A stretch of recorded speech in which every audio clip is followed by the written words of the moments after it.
Yo, what's up, what is good, everybody? This is the May 24th, 2020 episode of the Boxing Source Radio Show. I am your host, James Bell, leader of the Boxing Source on social media. You can catch us on Facebook by going to the Boxing Source and liking the page. You can also follow us on Instagram by looking up the Boxing Source and follow us on Twitter at Boxing Source 2 and subscribe to the Boxing Source on YouTube. Number to dial in is 347-237-5539. That is 347-237-5539. Press 1 to get on queue to be able to be on the show. But right now, I think we have our special guest on the queue. And this young man is coming from Detroit, Michigan. He currently has a record of 6 wins, 0 losses, and 1 draw with 2 knockouts. I'm glad to have my special guest on, Mr. Jacob Bonus. You here there with us? Yeah, I'm very glad to be here. Hey, thanks for coming on the Boxing Source Radio Show here, man. And like I was saying, you're coming here from Detroit, Michigan, which has a very extensive history in the sport of boxing. So kind of going to your background and how you got into the boxing game from Detroit. Well, I got into it, honestly, I started with David Sugar Hill, with the United Stories nephew. I was 10 years old, me and my brother, which I had a twin brother, Joseph Bonus. And, we always got in trouble in school, man. Always, always got into some trouble and got expelled or kicked out. So, mostly for fighting and stuff. So, one day, it was always better than me, though, because my dad always wanted me to, box. Maybe my brother put on gloves and box each other, and so he took me to the gym and expected me to actually learn a lesson and stuff, But me and my brother fell in love with it, and damn, man, we just never gave up. Yeah, so you stayed consistent at it and stayed in the gyms and everything like that. Now you're a pro out here, and you started your career a few years ago, but then had a little bit of a break until resuming in 2017. And like I said, they're undefeated, 6 wins. 1 draw with 2 knockouts, and you had your latest fight on January 10th against Christian Rivera in Atlantic City. You were able to score a win there. So, kind of going to that particular fight, and then the last few fights, because you were very active from October of last year to January of this year. Right. Thank you, Salida. Thank you, Salida Promotions. Yep, because I know of Dimitri Salida, very familiar with him, former boxer himself, then got into the promotion game. So, how is it working with Dimitri Salida? It's like family because he's always been a part of Crumb Gym, and even when he was a professional fighting, he, came to train at the legendary Crumb Gym. I mean, that's where I recognize him from. Couple of setback, like you just said, and came home and he's not boxing, he's a promoter now, and it was a beautiful thing. He was actually a very good pro, had a pretty good record for some pretty good people. And it's just amazing to see him actually excel and see what he's doing now. I'm glad to be a part of the promotion and consider him. Thanks, Salida. Yep. And you were, like you said, you mentioned Devon Sugar Hill there from the Crumb Gym, and with Devon Hill there being related to the legendary trainer Emmanuel Stewart. I kind of like go into, how you're part of a Kronk gym and how much history is there in the Kronk gym. So kind of go into being involved in the Kronk gym and how that builds you up as a professional fighter. Man, growing up boxing at Kronk, you had to be rough. You had to be competitive. You actually had to have heart to actually step in the ring at the old Kronk gym. It's not really like that anymore. I feel like it's building back up like that. But, seeing so many people and so much talent in one gym, and it was just amazing. You cannot do nothing but get better in life. You get better at what you love, which is boxing. And, I grew up with Dominic Dalton, which is from Detroit, Michigan, and I grew up boxing him a lot, boxing my brother, boxing Eric DeLeon, soon to be world champion, and Muhammad Adam. I grew up with a lot of good prospects from Sugar Hill made me box, and now I'm a better boxer today. But it was always rough, but Sugar Hill always teaches you the basics, and from there he teaches you what you need to know and what you're better at. He'll let you see what you are better at, and he'll go from there. But he'll always teach you the basics, jabbing in and out, all the simple stuff, jabbing in and out. Just simple stuff about boxing that you always want to fight. And he always stuck to that because that's how Emmanuel Stewart was. And, I try to stick to that. Yeah, I feel you. Learning the basics there in the ring, but, after you learn it, you kind of like try to master the basics because, like you were talking about with the jab is the most important punch in boxing. And it's all about, knowing when to throw it. The timing, timing is important, speed is important. And, also, bringing your hand back so that you'll be ready for the next punch or, seeing what your opponent is going to do. So, learning those basic skills there in the ring is very important. When being involved in a professional fight. And so, Javon Sugar Hill is someone that is real good at teaching that type of stuff, Now, you were saying that you were training or at least doing some sparring with, your brother and Dominic Dalton and a couple others. So there like a few other fighters that you had sparred with over at the Kronk gym?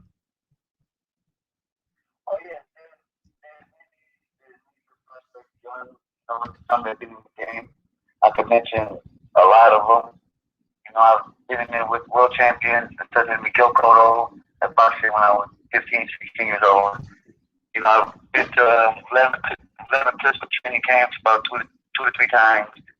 I've seen a lot of great people boxing, even the guys that I grew up, with. I've seen them actually box, good people. Since a young kid, I've always seen champions at Kronk gym. And that's how it always was. Yeah, I think I saw one picture that you had there with you and your brother alongside Miguel Cotto out there. So yeah, you be out there around some of the legendary fighters in the game, and then also like you said, the up and comers within the particular sport there. So. With that being said, it's like you get to learn a few things from those fighters alongside the trainers, the trainers that you have there with Sugar Hill Stewart, and that builds you up as being a better fighter there. Now, I did mention that you did have the win over Christian Rivera over in the Ocean Resort Casino in Atlantic City in January. So I wanted to see if you could get into that particular fight a little bit and how you were doing in that particular fight. Okay. I've always had trouble sometimes making 47. Most of the times I make it. I'm physically big. I'm kind of thick, like skin. So, but losing a lot of weight, it just drains you for a fight. But you're not realizing it, you know what I'm saying? Because you feel in shape, you feel strong, and you feel like you're ready to go, but when you get in there and box, and after so much weight loss, man, it's kind of crazy. That's why I'm trying to train myself to lose it before, not right then and there. But it was a great fight. He was undefeated fighter, 1-0. He was pretty good. He caught me with a right hand. It was a pretty good right hand. But it just caught me off guard. It put it back in play. Like, man, what are you doing? All I did was just put my hands up, and you was basic boxing like Sugar Hill always taught me. Mm-hmm. It got me through the fight, and second, third, fourth round, it was just easy. It was just easy boxing. I didn't have to just follow simplest coach Sugar Hill. I got the win easily. True that. Like I said, you're able to get the win there to stay undefeated. Now you did mention. Oh, what was that? I said it was an experience. It was a good experience. So it's another chapter to my story, man. I needed that, like I needed that fight. Put me back on point, put me back sharp. Yeah, I feel you. Now you did mention there when you were talking about the fight that you had to come down to that welterweight limit, around the welterweight limit, and a lot of fighters do have that thing there where, like you said, you're walking around and you're in shape and everything like that, but you still have to cut down weight.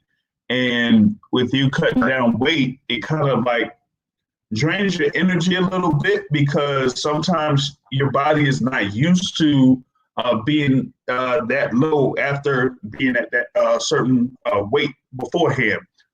So like kind of going to like what you were, if what you were around before you went down to 147, like were you like at 154 or like what you were walking around at? I walked around 160, 158, 159. I was around there. It's kind of big for 147, but it's at a good weight if you live in training hard. As long as I can make 47 pounds, I'm good. I just have to train myself to lose it beforehand, like I was saying. Instead of waiting towards the end. I feel like that's a big downfall. But it's a problem I can easily correct. So, Yeah, I got you there. I got you. Because I know about some fighters, like particularly of the 147-pound division, that are around that weight range that you brought up, 160, 159. But then there's like other instances where they could be around 170, 175, or as high as 189 pounds, and that is like way. Yeah, and that's like, way too much to come down to 147 pounds and still have enough energy to be at a high level for 8, 10, 12 rounds or so. So, being, like you said, as long as you, keep your weight down a little bit, you don't have to work as much to come down in weight like you did, like you would did before. So, that's kind of good right there. Now, like I said, you're at the welterweight division, and that is kind of like a very deep division there at that particular at this particular time. So you'll be in there at 26. That's like fairly, I would say fairly young in the game, so to speak. So I think that you may still have some time to grow a little bit. So. Do you see yourself being around 154 pounds pretty soon? Honestly, I feel if I correct my diet a little better, I can make 140, possibly 147, possibly 140. I feel like I can do it because I've been there before, and the only reason why I stay at my weight, like I just feel stronger. I just feel strong. But at 47, I do feel much sharper. I do feel much faster. I do feel better as long as I come down. And eventually, I will make 154. I do plan on doing that. It's not right now. I think it's just too early for me. I got you. Like you'll have to eventually work to that particular point to kind of get there. Like I said, I mean, if you I feel like you could actually get down to 140, and then maybe, being at 147 pounds at this particular time, makes you more comfortable, right now. So probably best to focus on being there at 147 pounds, you know. Um, Now, like you said, being from Detroit, Michigan, I brought up the thing about the history of boxing in Detroit. Like, who are a couple of fighters that you may have looked up to from that Detroit area or elsewhere that had you motivated to be also be motivated to be in boxing right now? Man, I can mention so many names, honestly. I mean, look at Tony Harrison now. I mean, you gotta give it to him. I feel like he's one of the best 54 pounders. I feel like he can beat everybody. And, so you can't, you can only expect to look up to a guy like that. And also Dominic, I grew up boxing with him. Also, Steven, which is 1-2. We always call him 1-2 because he had a good 1-2. Which I don't box anymore, but he always took his to boxing. And Brian Paris, I've boxed him a few times, very good fighter. Gage Mohammed, he's still an active fighter. I mean, there's so much talent, so many names I can say. This is Detroit, this is Crunk Gym. I mean, I feel like this is where the best fighters come from, honestly. I feel you. I feel you. I mean, you got a lot of the legends of the game, being either from Detroit or going, coming through Detroit to train, and having one of the best training facilities in the country there.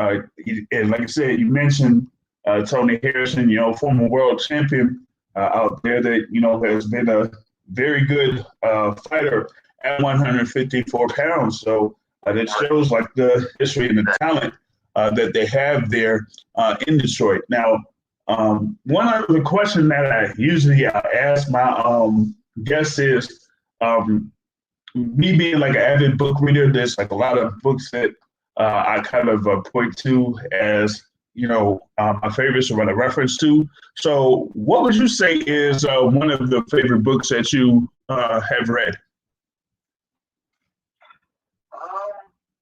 Honestly, I've read really a lot of boxing books.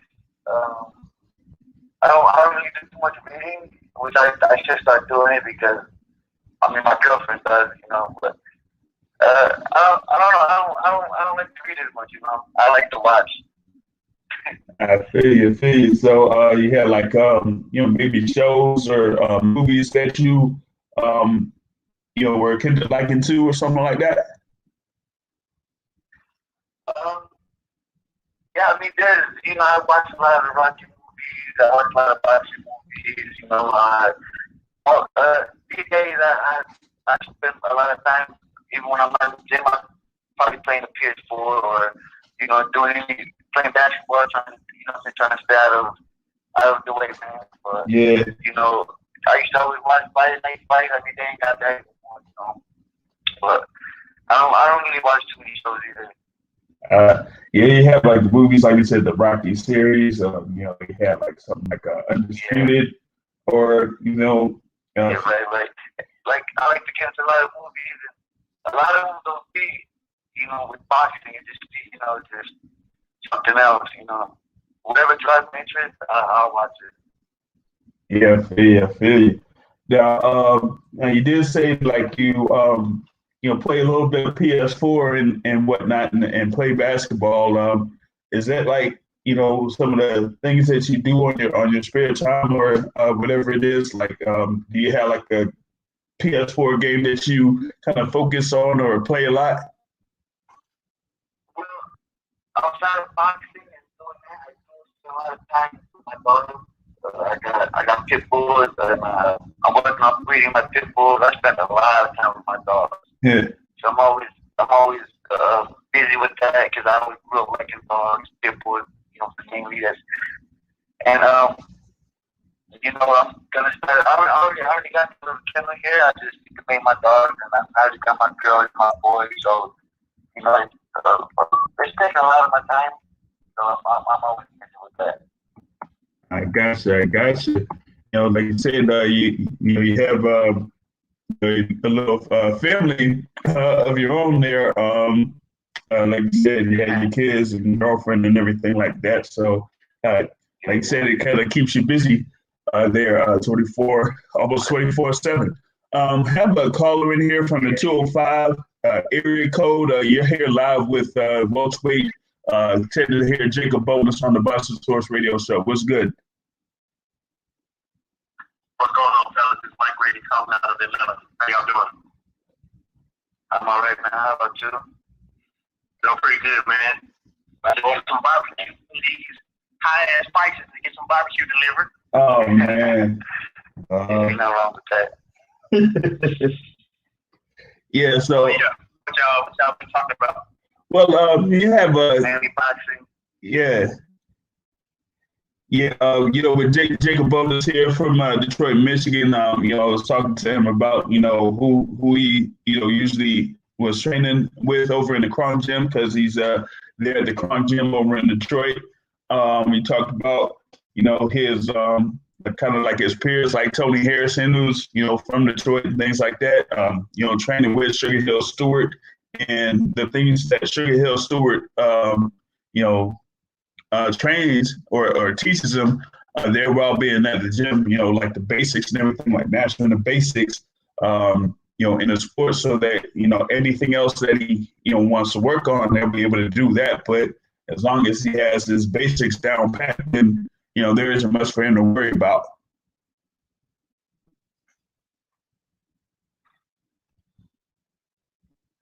Yeah, definitely. You know, so is there like you know, like any question that you may have for Jacob Bonus?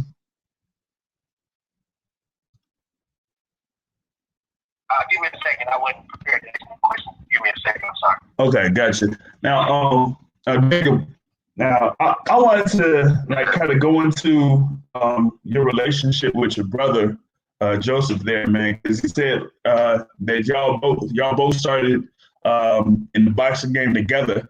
You know, growing up, like y'all said, being in school and getting into fights in school and things like that. But you know, how is it to be, you know, alongside him there being a professional fighter? Man, it's a beautiful thing. You always want to look for work. He's right there, you know. Same thing goes for him. And, you know, we've learned a lot off of one another. And I feel that was a big impact on our careers because, you know, there's a lot of things I love he does. There's a lot of things that I do that which he loves. And we sort of try to mix and talk to each other and try to learn what we do about each other, you know. If I don't get through, I always love boxing and fighting. But as kids, we always brought like that. It was just an instinct for us. But yeah, it's, you know, he's always good work, you know, and I appreciate that, man. It's always good because he always gives me advice or criticism, either way I accept it and I do to him. Man, I feel like we're a big help in each other's lives and careers. Yeah, I feel you, because you know you could learn from him and he could learn from you, you know, while being in the boxing ring, and you know, as long as y'all, you know, grow and learn together, then you know both y'all could, you know, be you know, getting up to the top level in this particular sport. So that's something that, you know, I would be, you know, definitely watching out for real quick. Seeing if I have like another caller in here that will be listening in. 813 area code, you're on the Boxing Source Radio Show here with Jacob Bonus.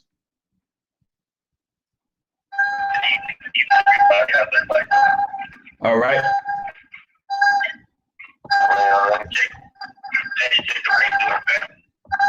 I'm okay, man. How about yourself?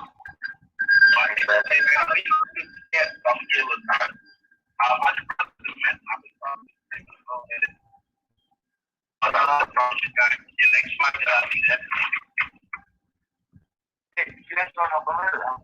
sorry, I didn't hear. I know you don't have to do this for a minute. I'll promise you the next fight I'll be there. Oh, okay. Next fight I'll be there. I appreciate that. Thank you. This is Gary from Tampa, Florida. Yeah, this is Gary. This is Gary over in Florida, Jacob. Oh, that's my guy. Yeah, good guy, man. Gary. Yeah. I love that dude, man.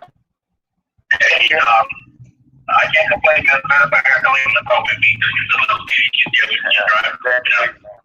Listen to the show. Any news yet on the next fight?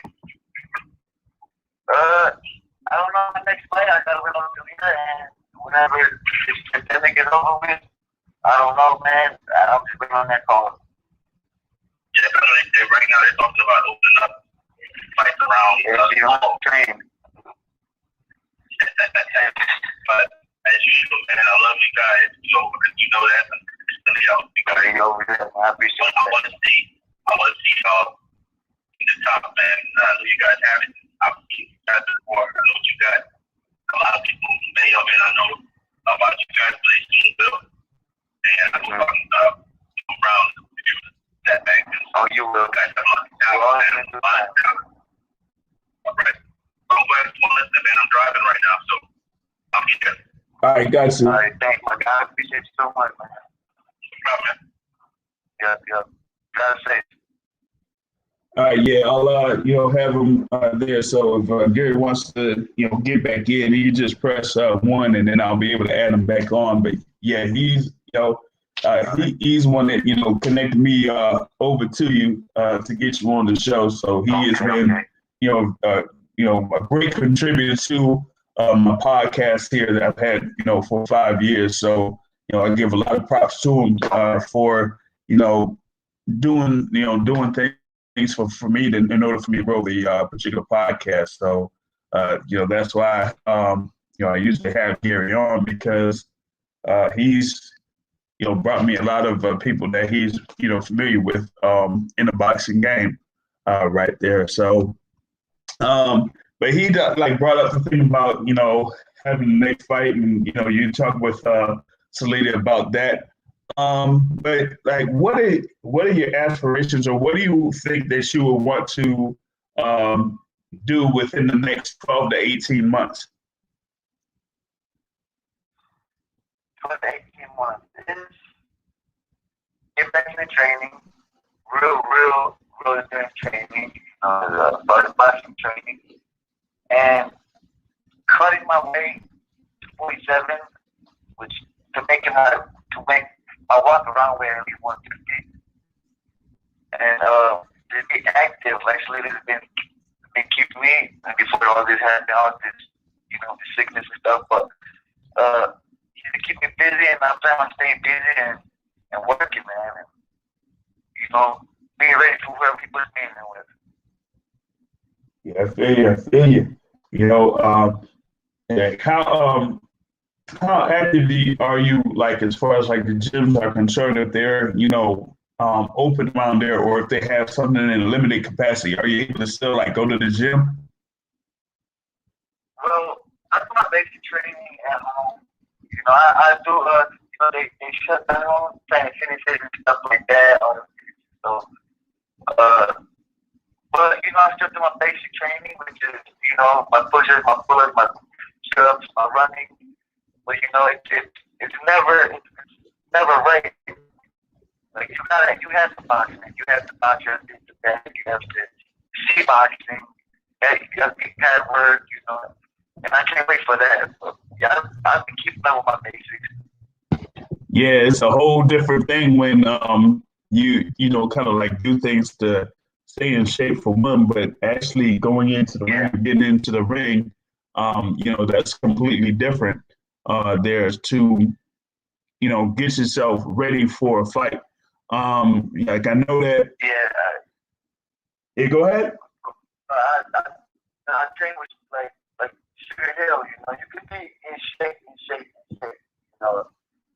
And you could get up around the pad work from him, and you'd be tired. Like his pad work is something like not normal. It's different. Two, 3 rounds. You gotta be real shape to get his pad work. Mm-hmm. And man, I need to get ready for that. So. Yeah, I feel you, man. I feel you. Because with that, you kind of have to be in a different type of mind frame because just being out there and exercising is one thing, but actually being in the ring and doing the pad work and hitting the heavy bags and all of that, getting that punch resistance or being used to that punch resistance is a whole different animal. Because like if you have been like outside of any ring for a good amount of time, by the time you get back into the gym or into a ring and then throw your first punches, and your arms aren't necessarily they weren't used to that for a while, so it kind of like makes it a little bit harder for you. The punching is a game where rush is always there. Once the little couple weeks down in the gym, it's there, like, and it's very important to always stay active, keeping your body moving, learning, and especially, man, like I was saying, going back to training with Sugar Hill, he has so many different fighters, even from Russia coming in and fight. Gotta stay in shape is very important. Oh yeah, no question there.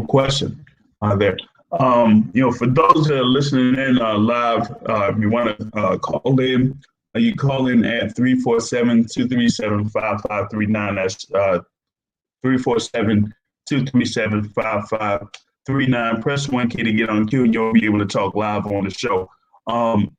Here with Jacob Bolus here, welterweight, with a record of 6 wins, 0 losses, and 1 draw. One thing I would kind of ask you is, what would be your what would be the venue that you would like to fight in the future?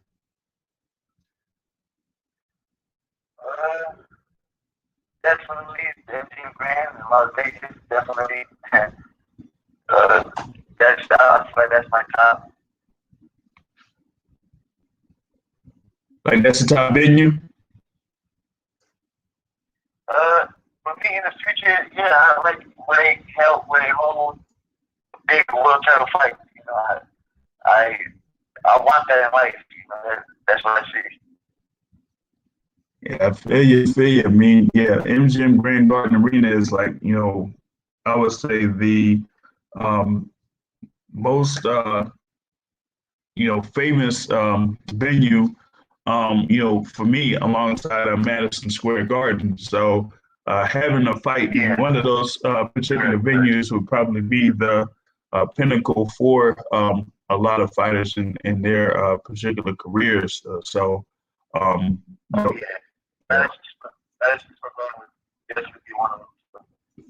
Yeah, because having that type of atmosphere at Madison Square Garden is something to see. I mean, I've been to a fight or two there at Madison Square Garden, and it's like no other experience that I've had seeing fights over the course of years and things like that. So we'll see if you're going to be able to work and get into that particular position to fight in one of those particular venues. And I think with the background of your promoter, Dimitri Salita, that you could get yourself in a position to fight one of those venues pretty soon, right there. So kind of looking forward to all of that right there, man.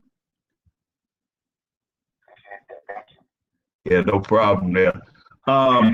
Now, it's kind of like seeing here also that you have those contenders that are out there in the welterweight division, but also the champions. Like I said, Errol Spence, Manny Pacquiao. You have Terrence Crawford. also there as well, champions, former champions, Danny Garcia and Sean Porter.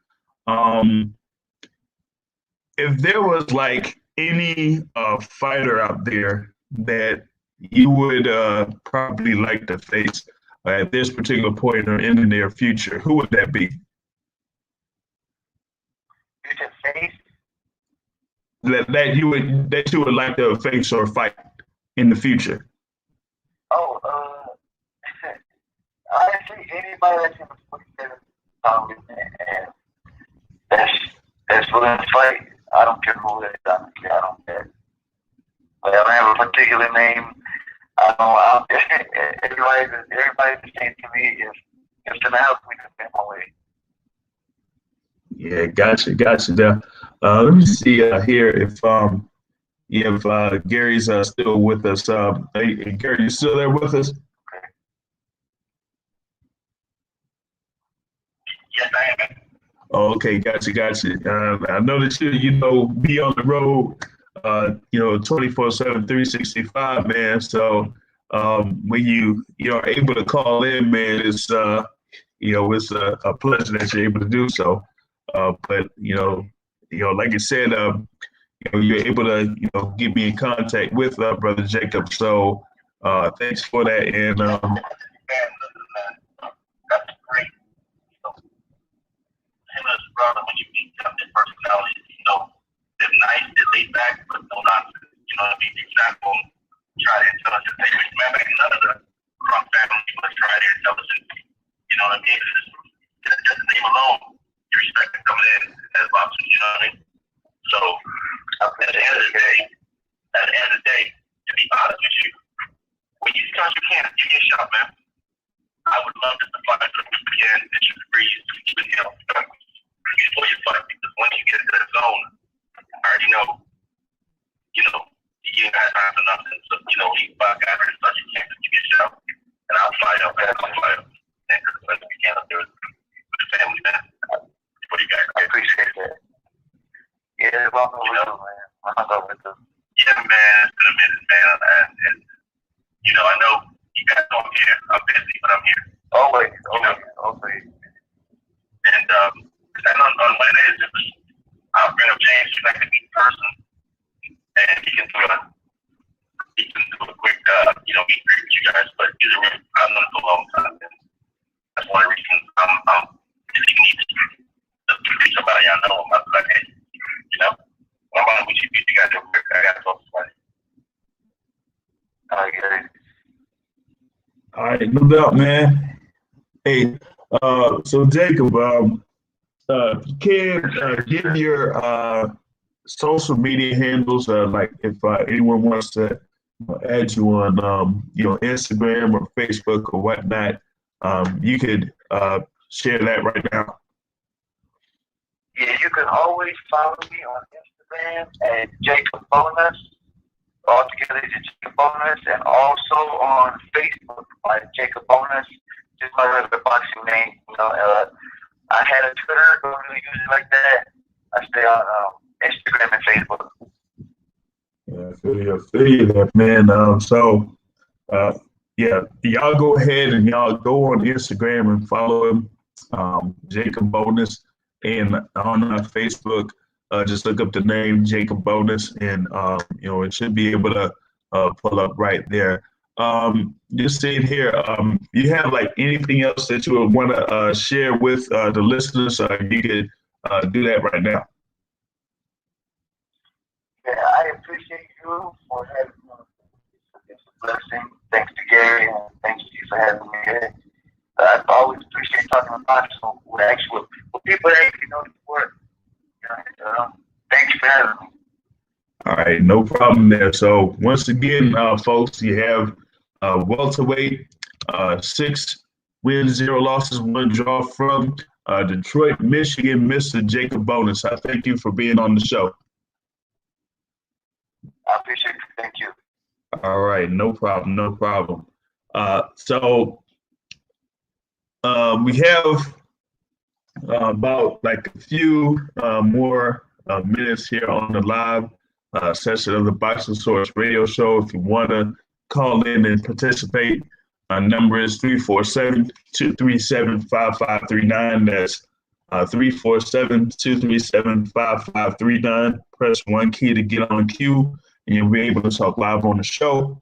Wanted to, kind of get into a couple of topics that were, going down over the course of the week. But I see that there is, news about, boxing coming back, pretty soon. We kind of touched on it a little bit last week with, Top Rank Boxing to start off with.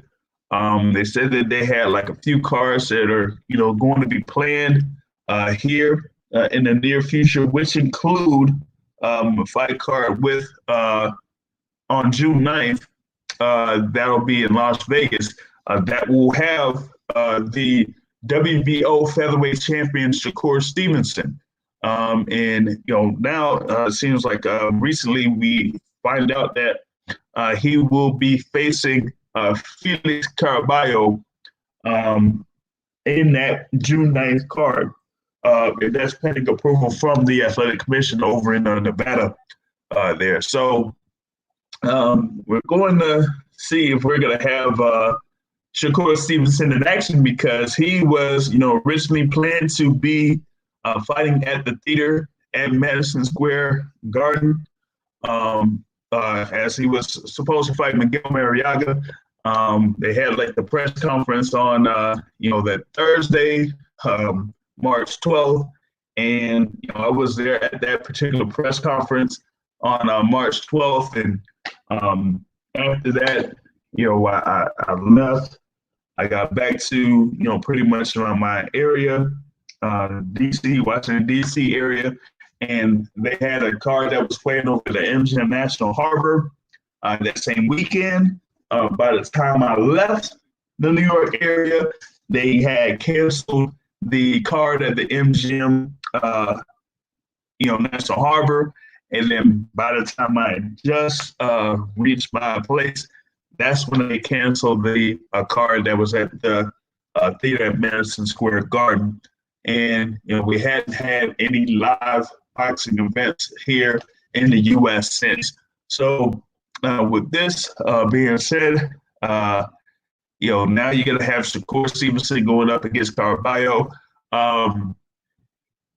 Caraballo replaces Rafael Rivera, who can't leave due to his visa issue. So that is kind of like one of the events that we'll be looking forward to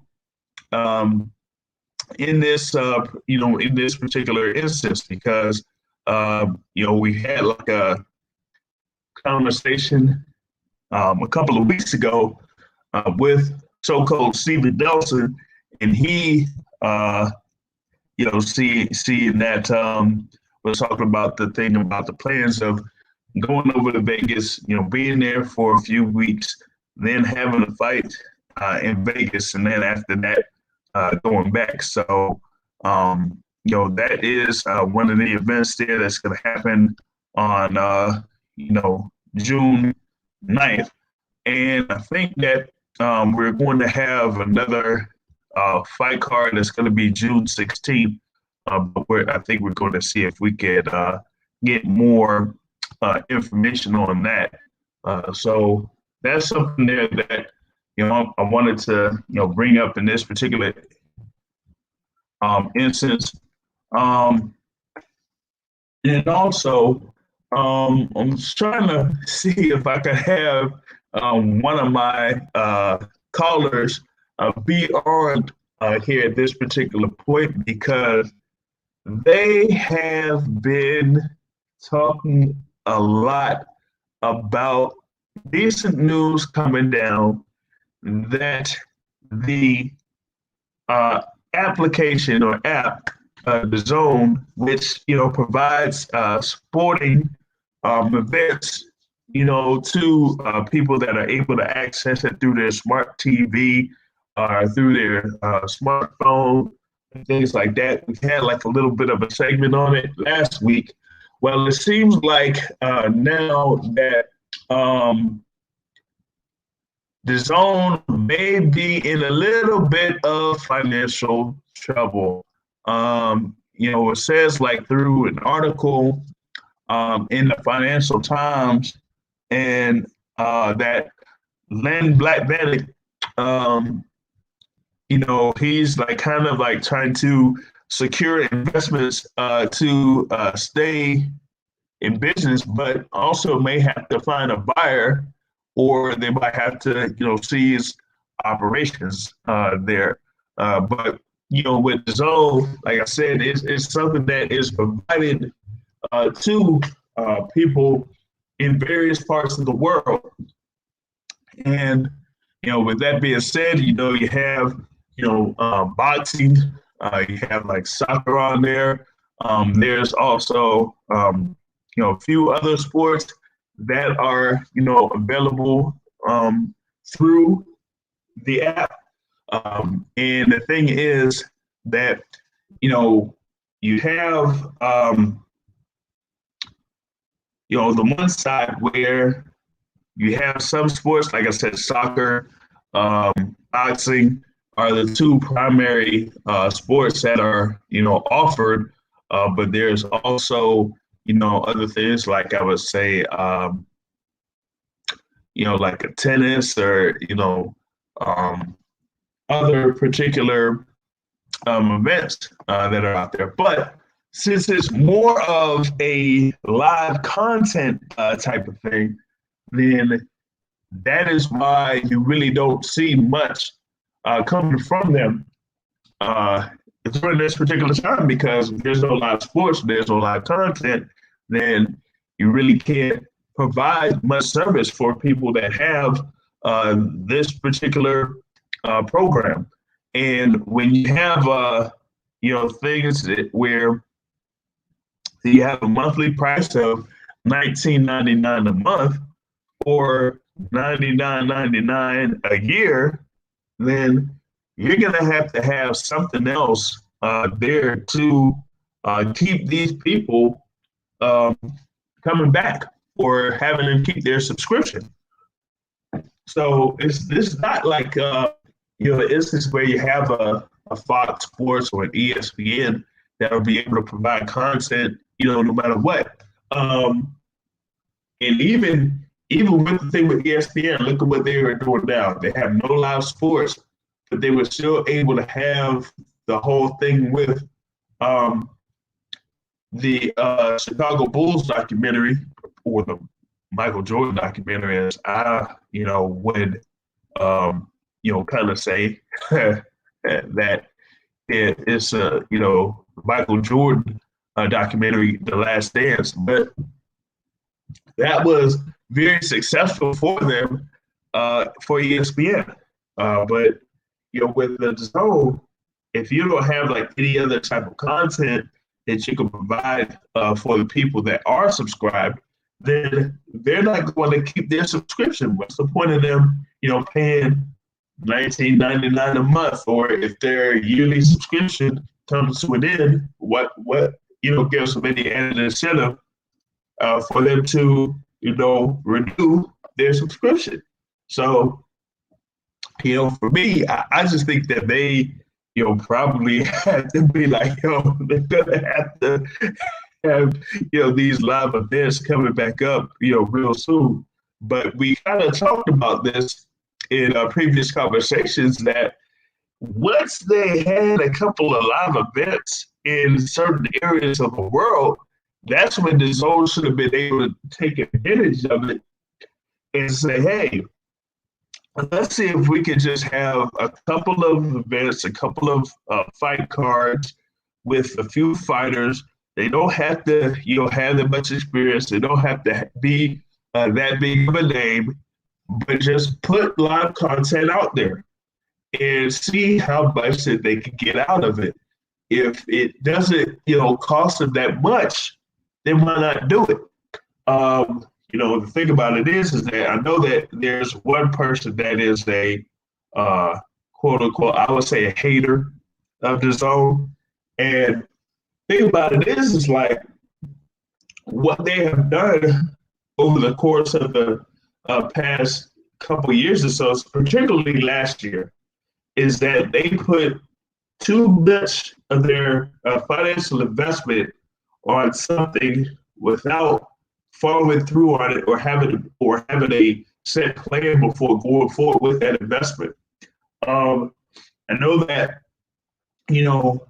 one person kind of like points to all the money that goes to the fighters for having fights that really aren't that good on paper. But the thing about it is that it's up to those people that invest that know what is out there as far as like the sport of boxing is concerned in particular, because I keep bringing up the thing with Canelo Alvarez, and when Oscar and Golden Boy Promotions were able to negotiate that deal for DAZN to invest $365 million towards Canelo Alvarez. And also, investing the amount of money that they did with Gennady Golovkin. And listen, about the history of me on the show and what else is out there that I don't like Gennady Golovkin. I don't think he's really that much of a famous fighter enough for you to have that type of investment in him. So you have that, and then you have that investment into Canelo Alvarez, where you're pretty much putting $30 million or so per fight for Canelo Alvarez. Now, given this news, look at what you would have had coming up, because they were trying to have him fight Gennady Golovkin for a third time. That was in the plans. And they were going to add a little bit more in the purse for Canelo for that particular fight, like giving him a little bit more of a cash advance. So, like I said, he earns about $30 to $33 million on average per fight under this contract. So they were saying that maybe Canelo was going to get, let's say, about $40 million for this fight against Gennady Golovkin. And Gennady Golovkin is, one of the other guys that DAZN has invested a lot of money towards. So they were going to have to put up, let's see, around $60 million, at least $60 million for that particular fight. And if you're not going to have enough interest for a third fight between Canelo Alvarez and Gennady Golovkin, then, shoot, that's going to be $60 million plus down the drain, because the thing about it is, they're just out there purchasing the television rights for the fight. They're not the ones that put up the money to book the venue, to do, ticket sales, advertising, or anything like that. The promoter handles that.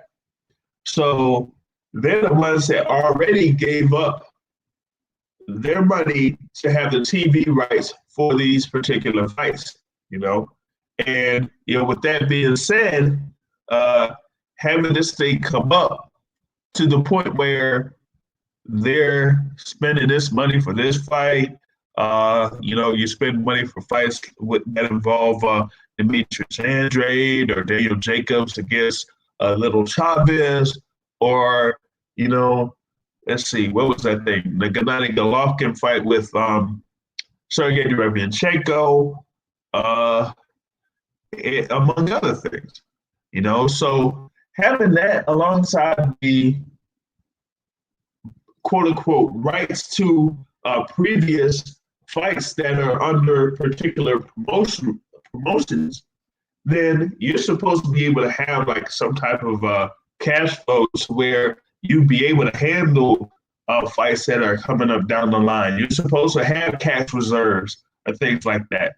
But with them not having cash reserves, I mean, that's, a real problem for them, because the zone is, supposed to be established in these various countries to where they should be able to put up, money on in the vault, so to speak, and say that, hey, we are, good for this amount of time or this amount of time, that, if we're taking losses for, 1 year or another year, that we should be good for at least 2 or 3 years. But here it's showing that if they have this instance where they have to,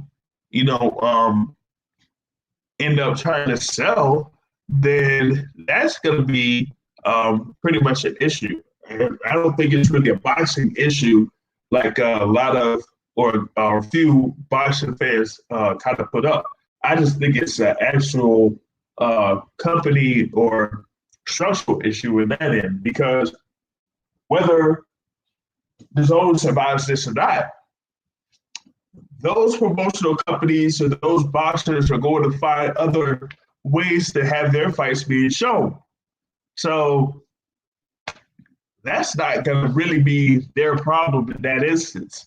So when it comes to this thing here with, Leonard Black Vanek and, the Zone or Perform Group, this is the thing that's going to, have them be the issue here. So wanted to see here if I could pull up this article. I think it's from what it says, the Financial Times, and it says the online sports group Zone is racing to secure its financial future, with billionaire owner Len Black Vanek exploring options to raise money for a business hard hit by the pandemic. London-based company has in recent years spent billions of dollars for the rights to live sporting events, including European football matches and high-profile boxing contests. This was to help build a subscription streaming service dubbed, quote, the Netflix of sports. Now, the global suspension of the sports fixtures during the pandemic has seen some subscribers pause monthly payments. The Zone has also sought to defer payments it owes to sports leagues, citing the lack of live action. So let's see. So it said just 2 years ago, the company was valued at $3 billion when it sold a 10% stake to Japanese advertising giant Dentsu for $300 million. So people familiar with this business said it's currently unlikely to reach a similar valuation. Yeah, no problem. No, it's not. Research groups is estimated the Zone's financial commitments on securing sports rights total to at least $3.7 billion.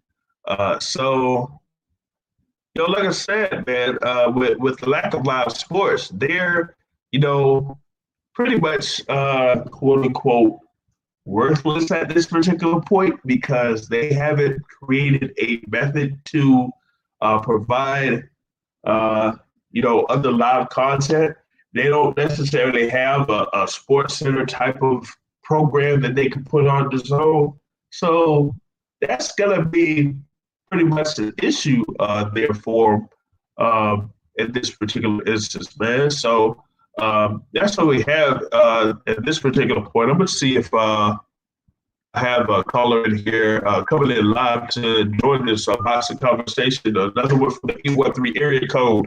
You're on the Boxing Source Radio Show. What's good? What up, well, we had our guest Jacob Bonus on here, but he had to step out.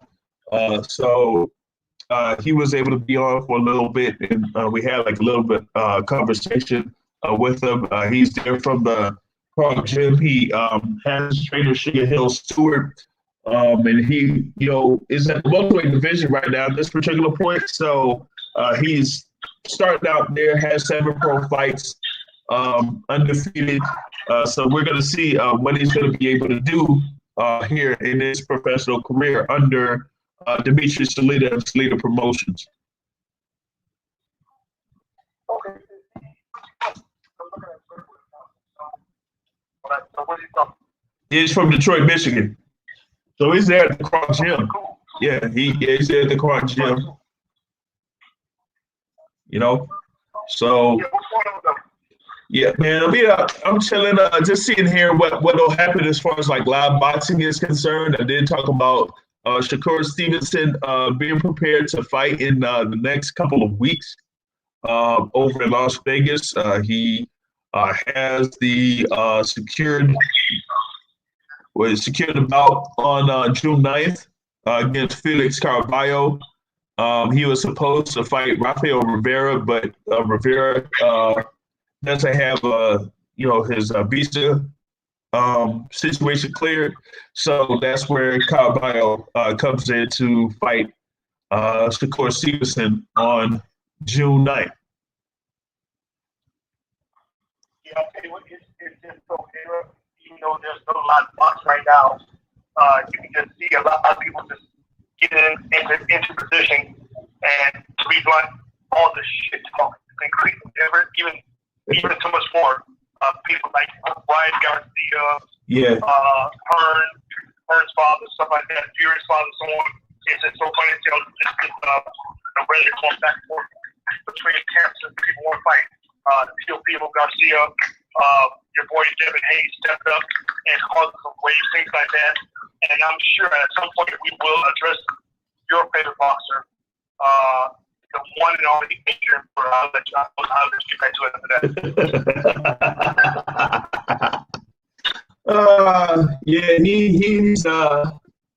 He's a little bit of a character himself with his recent comments, man. But I did say that with previous conversation that we had with so-called Steven Nelson, he was hitting at the things that we're talking about for this these fight cards that are coming up.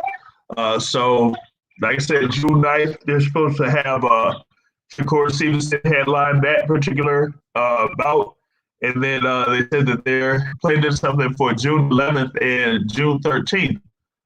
So, with that action, they try to go back to back with this. So, also are scheduled to have something on June 16th and June 18th there. So, that's the thing, man. I think we got to talk about the notion of having a fight with little to no fans, right? So you're talking about the having minimal president and press, right? The camera covers, TV covers, we know that. And of course, you're a judge and things like that. So it's going to be a bare bones event in a sense. So of course, some events will be on live TV. And since what I'm trying to get to this point, how does that properly affect a fighter in terms of how hard does he fight? Does he get draw energy from the crowd? And really, when you think about it, say for example, you're at your gym, right? Whatever you crunch on, whatever gym, and you have your sparring session. It's going to be in a sense similar to that. That doesn't mean people watch you do a live spar against the opponent that you bought in the temple with, right? But in this case,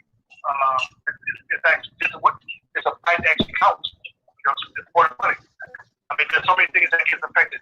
I mean, one, with no fans in place, there's virtually no live game. So that's one thing that takes away the money for the fight in that regard. But really, just getting back down to it, all of it, how would you react as a fighter with no one there applauding you on? How do you think that affects them? Yeah, I mean, I had, when you talk about Shakur Stevenson, I mentioned this earlier, but he was scheduled to face Miguel Mariaga over the theater at Madison Square Garden on March 14th, where they were going to try to have that particular fight with no fans and just have, the camera crew, the media, the trainers, and that type of thing. But, just hours after that, they shut everything down. So, the thing is that, now we're going to actually see how this is going to work out for and whatnot to see, how they go through with this particular event that's going to happen on June 9th. And then after that, we'll see what you have going on, a day after day after day. So, in reference to Shakur Stevenson, most likely he is there in Las Vegas already doing the final training for this particular bout.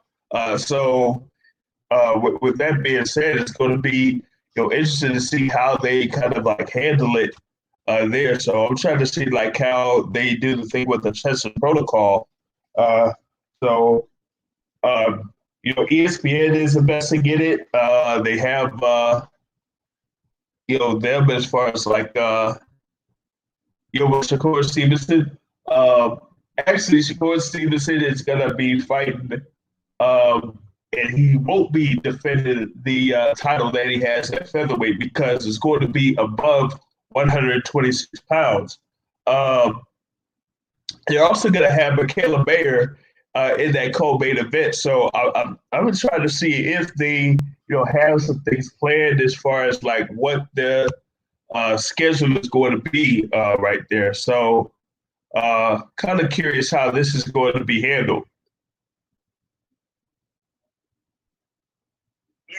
It's so many things that you have to consider that's going out in terms of doing an event that wasn't even a forethought last year, or prior to all these things happening with the COVID-19 virus. I mean, just the planning of it, but even from the planning that you understand how you travel and things like that. Make sure your gear is taken care of, things like that, and it just makes it so much bigger, especially even now. When you look at like right now, right, which is holiday weekend, I'm sure you keep up with the news, and you see that there's a large bunch of people in different places that's acting a fool, like there's nothing going on at all, right? But even when it comes down to these sport events, I mean, these networks want and need to get back to live events, right? Not only the networks, but the promoters as well, and we already know the fighters are itching to get back into the ring. And with that said, even with the Shakur Stevenson fight, everyone's going to be watching in regards to how they handle things step by step. Make sure there's no missteps in terms of taking care of the fighters and put on a quality event. Yeah. We all desperately need, Yeah, it's going to be interesting because, I was saying like a couple of weeks ago, a few weeks ago or so, you had the events that, took place over in Nicaragua, which was a live boxing event. They actually had fans over there. So I think that maybe the whole thing with the COVID-19 wasn't that prevalent to where they're able to have fans in the stands and things like that. But, they still had their safety protocols in place for that particular event. But here in, the United States, they're, trying to have those live events happening in a closed circuit type of atmosphere. So you'll have more of those things happening here in the United States, and then they're going to start it up over in the UK. And then, depending on how things go, we might have, more fights and then bigger fights later on down the line. But you did mention the thing about the importance of having those live events because I said before you got on that, that Sports Treatment Service DAZN is, in a little bit of financial trouble, according to a few people. They say that, Red Black Manic is, on the, is out there looking for investors at this particular time because there isn't, I guess, not that much money as far as like cash reserves there. So with the live content, DAZN really doesn't have much to have their subscribers keep paying for their subscription. They're not really like an ESPN or a Fox where, they could provide other type of content that's there for without, having people say, hey, I'm not really interested in keeping my subscription because I don't have that much content for me to watch. So what do you think about that situation with DAZN?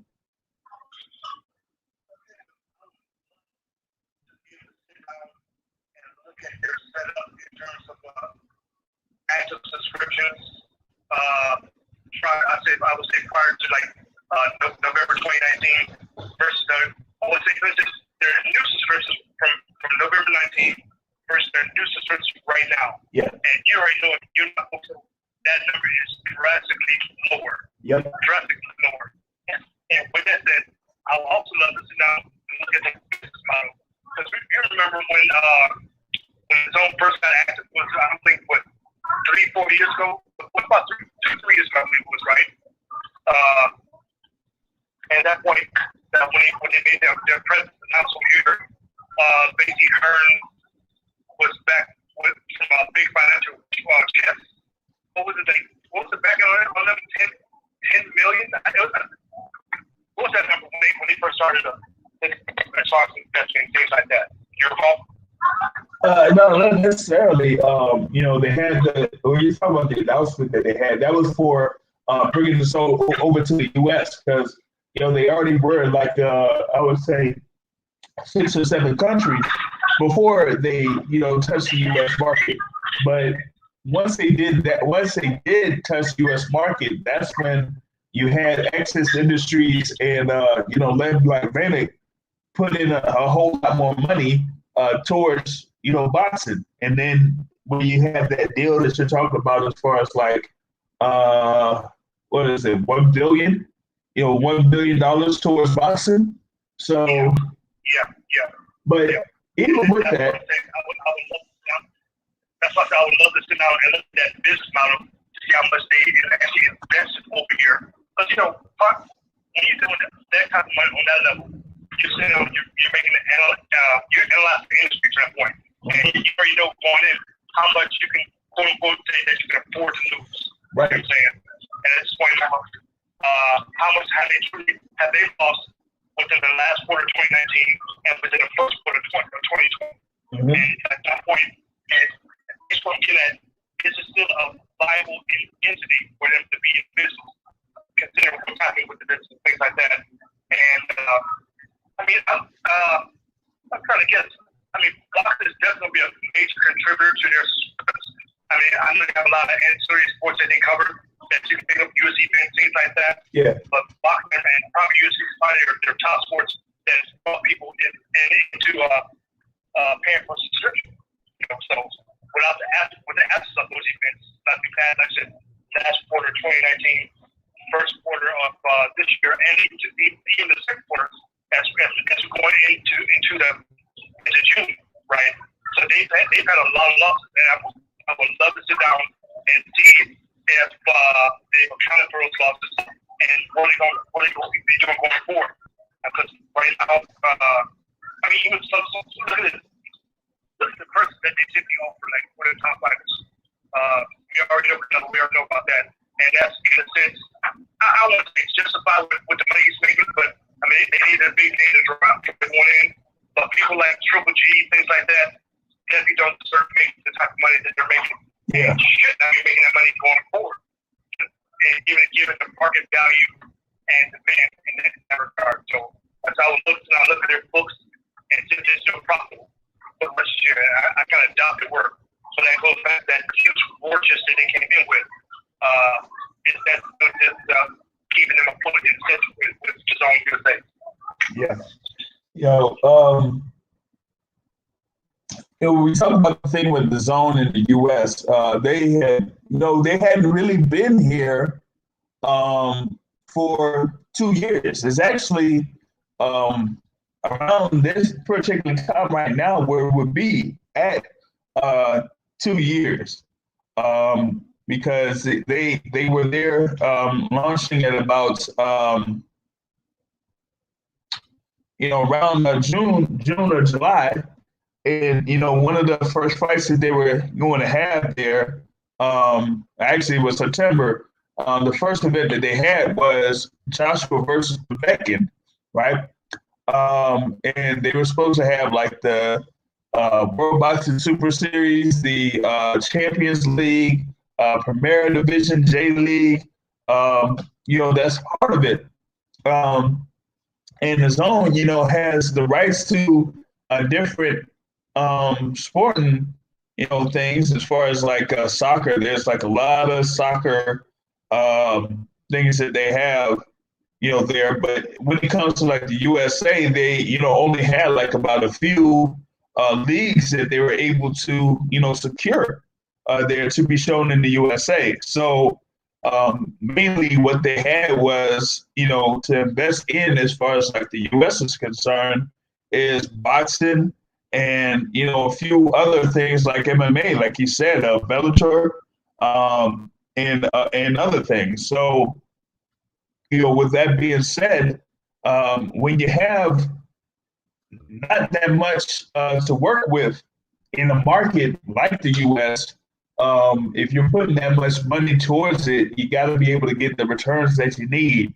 And we were mentioning the thing about having that investment as far as like the 1 billion, but it's like, what is it, 1 billion over the course of 8 years, right?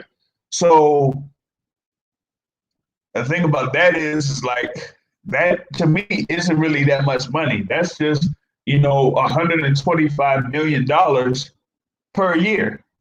So if you think about it that way, in that type of budget, say you're having that type of budget for boxing per year is 125 million, right? So let's say, for example, out of that 125 million, you got to pay Canelo. You're paying Canelo 30 million on average. So there goes 1/4 of that budget right off the top. So 1/4 of that budget goes to Canelo. Now you got to work with the other 3/4 with the boxers that you have that are out there, the Gennady Golovkins, the Daniel Jacobs, the freaking Tevin Farmers, like the Demetrius Andrades, who else would be out there that they would have? Like if they have to put in a calendar, like because also they have to use that money to purchase the television rights to show fights that not necessarily have to be in the U.S. but outside the U.S. So that's also money that they're putting in to try to secure the rights to fights.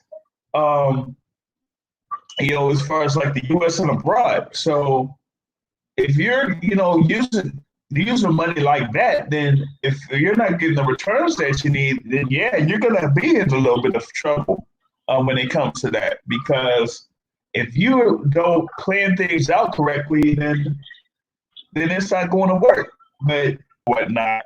When all he was doing is trying to expand his market over to the U.S. But you had another group in there, like Golden Boy, who actually took a lot of that money that they had for the budget and used it on, their fighters. So, that's the thing too. It's like for me, other than Canelo Alvarez, I really don't know much about what what fight cards that Golden Boy has that they put on his own. And if they do, then who else is watching it? You know what I mean? So they want to put out the content, but if it's not good enough, then what's the point? Yeah, like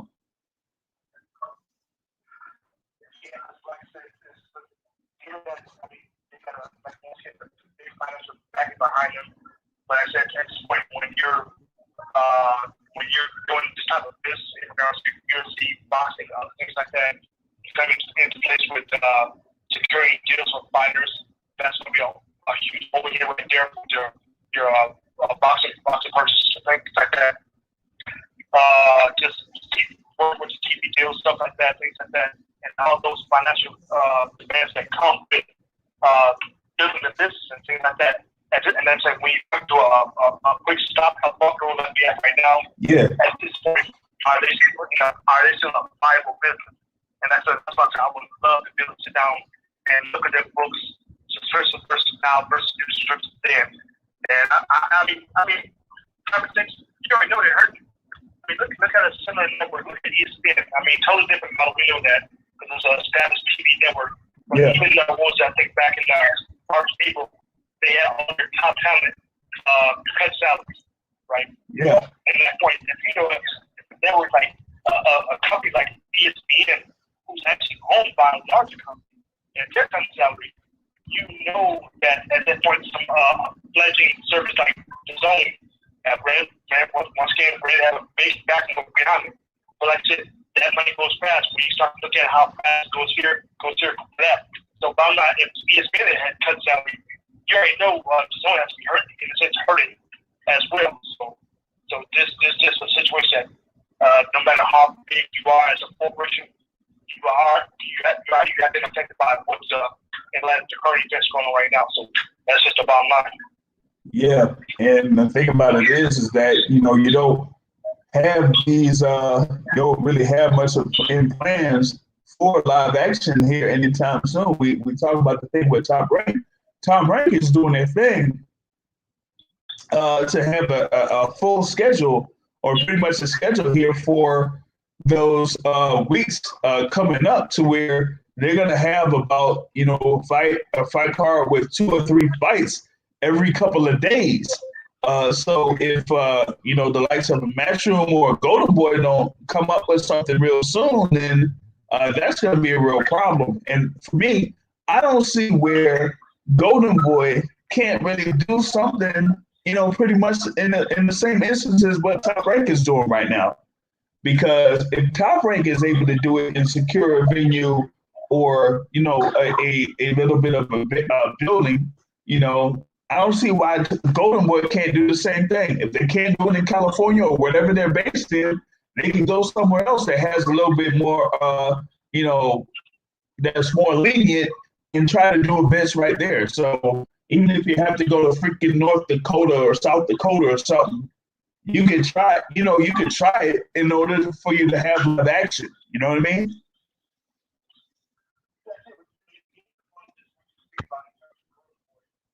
Remember what a good 10 years ago, Golden Boy was the standard of boxing. Everyone wanted to be signed by Golden Boy. Of course, you catch other people out there. Top Rank, there was those things out there like that. But at one point, Golden Boy was the standard, and I think they were pretty much one of the main things of talent in terms of getting people on their infield boxing. And even at the top, you had, of course, Anta De La Hoya, and I hate it when it happens when Richard Schaefer left Golden Boy. Yeah. And basically, to me, in my eyes, Golden Boy has not been the same since then. Because Oscars is a bit of a mess, with all this stuff outside of boxing, which have been well documented in terms of his business stockings. If you got any Oscar De La Hoya supporters out there, that's your boy. Yeah.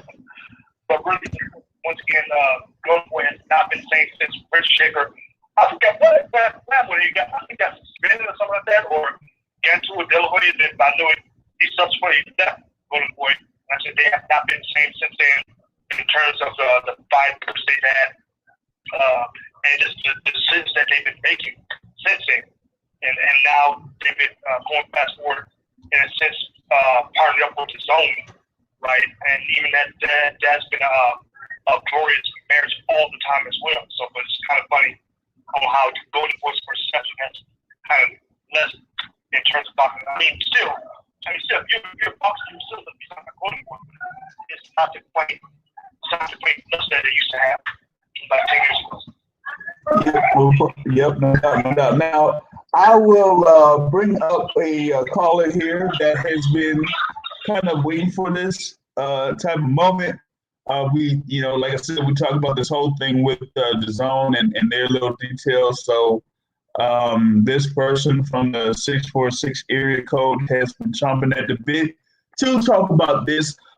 He is the president of the Deontay Wilder fan club. That is right, Mr. Matthew Brown here with us. What's going on?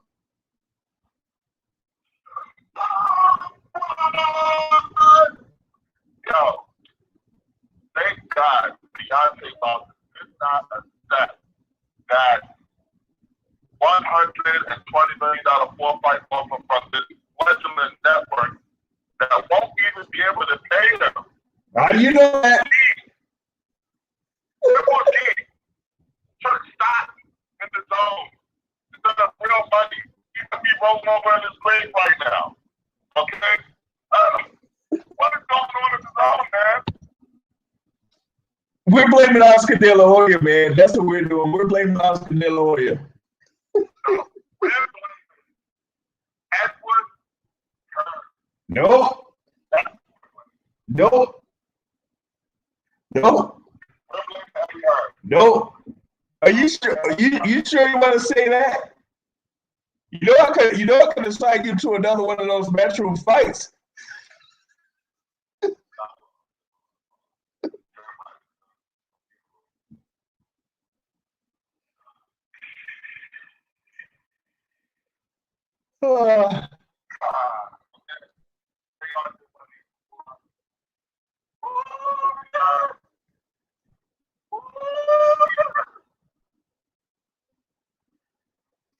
I don't know. I don't know if that's that good, man. We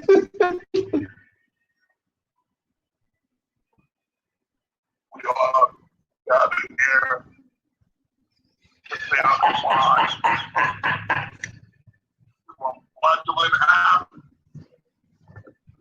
that was never going to make it in the United States of America. They put their eggs in the wrong basket. They gave $1 billion to some punk, smug British guy who didn't even know the American market, and his name was Eddie Hearn. They decided to give $100 million to a Kazakhstan fighter who fought no one. And his name is Gennady Golovkin. They decided to pay $12 million for a guy who cannot sell out his hometown in Brooklyn. His name is Anthony Brooks. They decided to give $2 million to a cockeyed little midget fighter from Philadelphia. His name is Kevin Waller. They decided to give $5 million to a guy that looks like Jimenez, and that is Jeff Clark. They decided to let Mike Garcia finesse them out of $7 million. They decided to put their biggest rematch, Joshua versus Maurice, on in the middle of the afternoon because Eddie Hearn wanted to get some money from Saudi Arabia. They decided to put all their buckets, all their eggs in the basket of Mr. Eddie Hearn, Demetrius Andrade, Gabe Rosado, and all the other people that we don't care about. Instead of giving $1 million to the great savior of boxing, Mr. Cal Hayden. Oh no! AKA that boy good. Oh no! The man in boxing. And now, because of all these terrible decisions, so you will rise.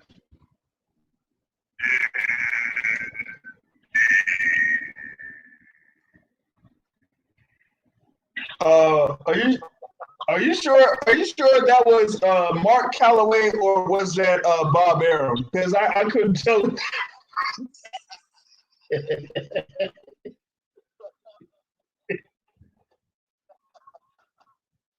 Oh boy! Now you remember Eddie Hearn was talking all spicy about within 12 months, shortstop's going to be out of the box business. Even as an LC, a little weasel, you know nothing, blah, blah, blah, blah, blah. But that's what I'm saying. All the time now. But guess what? Mom said, even as those turned out to be right, he's just going to wait it out. The market's going to come back. The market did come back. And in the words of Kevin Garnett, what you got to say now? What you got to say now?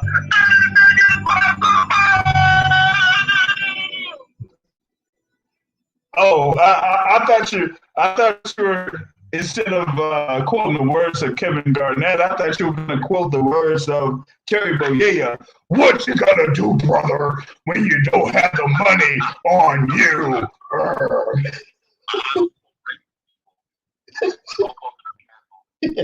Hulk Hogan is permanently canceled.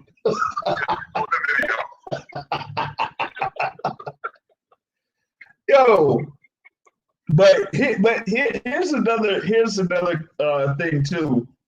And you talk about the thing about Deontay Wilder with our great promoter Lou DiBella, who tried to get him the money. That they tried to increase the value of Deontay Wilder at that particular point. And if it wasn't, for me, if it wasn't for Lou DiBella doing that, I would probably be still paying him $5 to $7 million for a fight.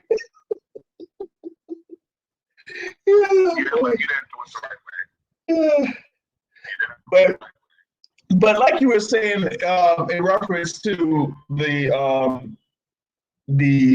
crazy investments that were made by DAZN, when you have a budget of $125 million per year on average, and 1/4 of that per year goes to Canelo Alvarez. So you've already taken out more than, pretty much 25% or more on Canelo Alvarez. Then you make the foolish decision of investing in Gennady Golovkin, whose worth or value only is based on Canelo Alvarez. That's it. Because he ain't going to fight anybody else.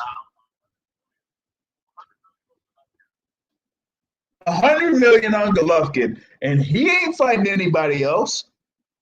If you're going to have a guy that's not going to fight anybody but Canelo Alvarez, and it's like trying to pull teeth from a young man that has all their teeth for Gennady Golovkin to fight anyone with a pulse, then you're pretty much losing all that type of money, because here's the thing that I was saying. You're just paying the money for television rights. That's it. As long as the promoters handle everything else and have the money to handle everything else, they're good. But if you're putting up this amount of money to host, these fights like Gennady Golovkin versus Steve Rose, like who is going to subscribe to DAZN for a Gennady Golovkin Steve Rose fight? Who?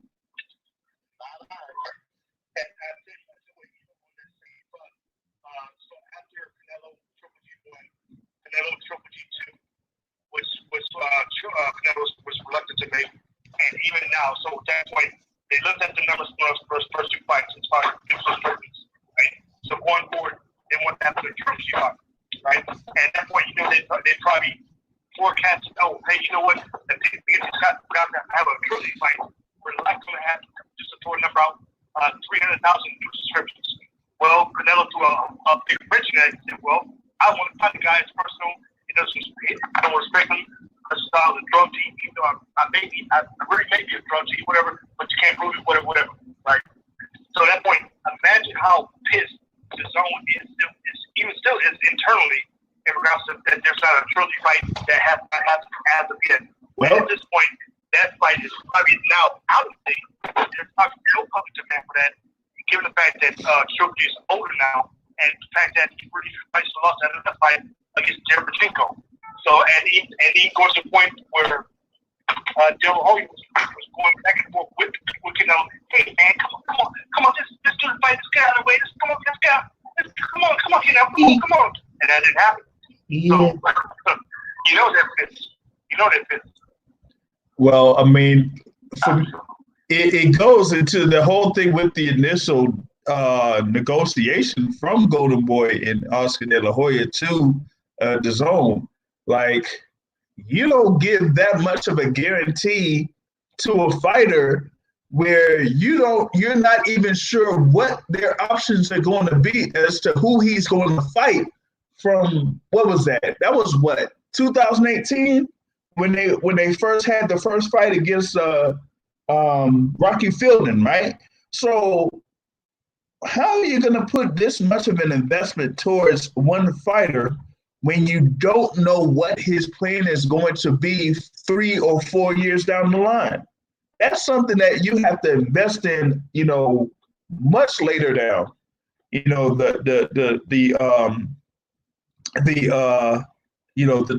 line. This is not like a Floyd Mayweather deal with Showtime where they knew what their end game was. And that was Manny Pacquiao. Like, one way or another, they were going to have that Manny Pacquiao fight. And they knew that at that time, the Manny Pacquiao fight was going to be the biggest fight in boxing, without question. So they knew that if they invested that money into Floyd Mayweather, they were going to get the returns off of that. And so that's why they went forward with it. But with Canelo Alvarez, it's like, oh, let's see, what would be the biggest fight that they could make with Canelo Alvarez? Gennady Golovkin. But nobody really follows Gennady Golovkin like that. And the whole thing about, the good guy versus the bad guy, like, neither one of those fighters kind of completely, taking that role. Neither one of them do. So Yeah, they're both polarizing figures. well, they're both polarizing figures, but not polarizing enough. Yeah. So it's not like with Canelo. Like, okay, there are a lot of people that like Canelo. There are a lot of people that hate Canelo, but it's not enough for people to watch him. Not like they watch Mayweather. So I think if Canelo was fighting guys like Jamal Charlo, guys like Caleb Plant, guys like Benavidez, I think those types of fights would move the needle in the United States. Unfortunately, Oscar De La Hoya, he's not offering these guys the money. Get the $5 million. A gentleman offered for $5 to $7 million, and Jamal Charlo wouldn't take the money. Yep. Damn shame.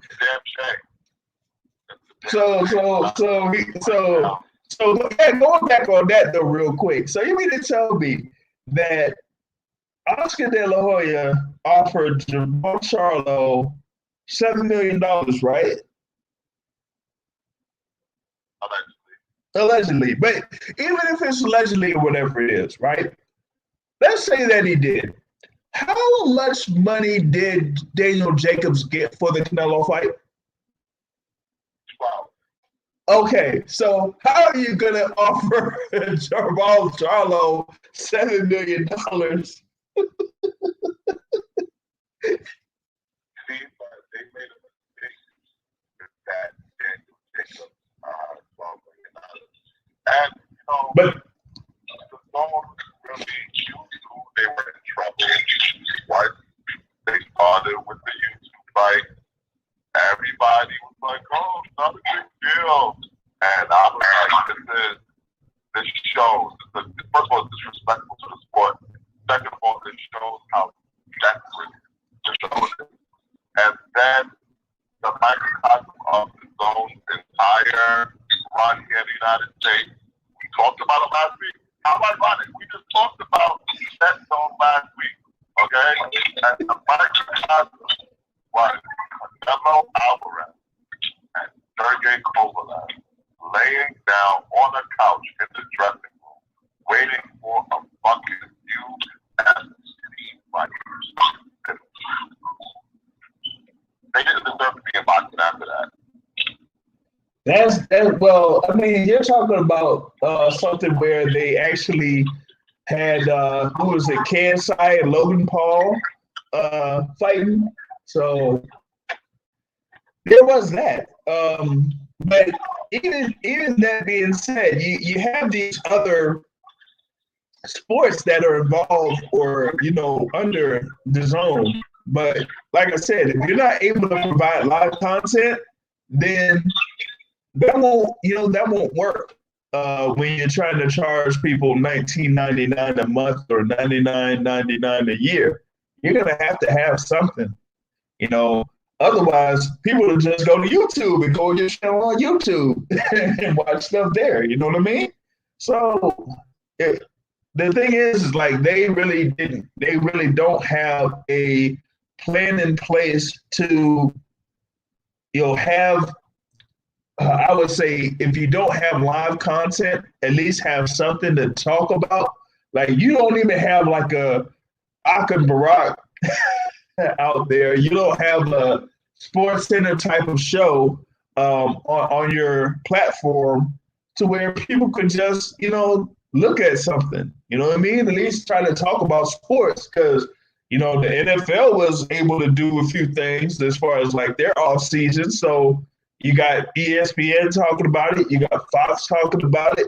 So why isn't it that the Zone they don't have a show of that level? You don't see anything like that. You don't see any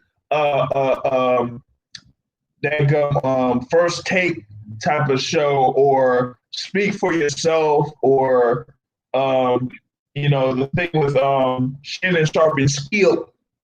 You don't have that on the Zone. But if they had it on the Zone, then maybe a little bit, more people would be interested in having that application. But they have not thought about it that way. What's funny is, how do you have somebody like John Skipper on and you don't have a show of that caliber on the Zone?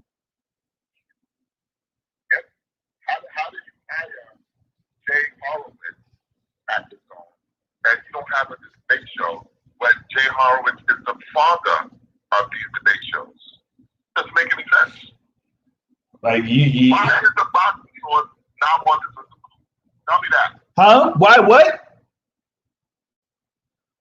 The boxing show should be on the Zone, man. Nah. I don't want to be like Radio Raheem. Sorry, I don't want to do it.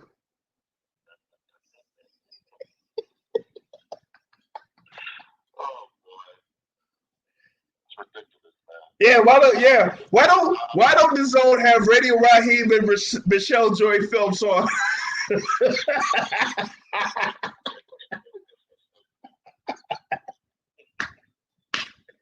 Yo. Yeah. You know what? I hope the Zone survives. But Well, I mean, I kind of agree with that statement too. Consider the landscape of what's going on right now. No more HBO boxing gone. That 45-year boy is gone. Now with what we have now, ESPN plus Top Rank linked together.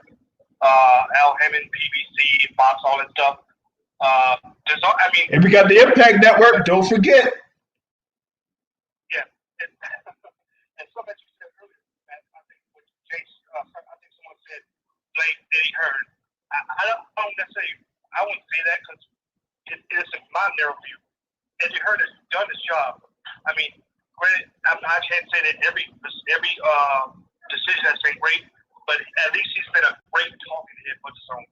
I mean, everybody at this point, even cast people know, have probably heard of Eddie Hearn because he's always out front, talking about this, running this one down and back and forth.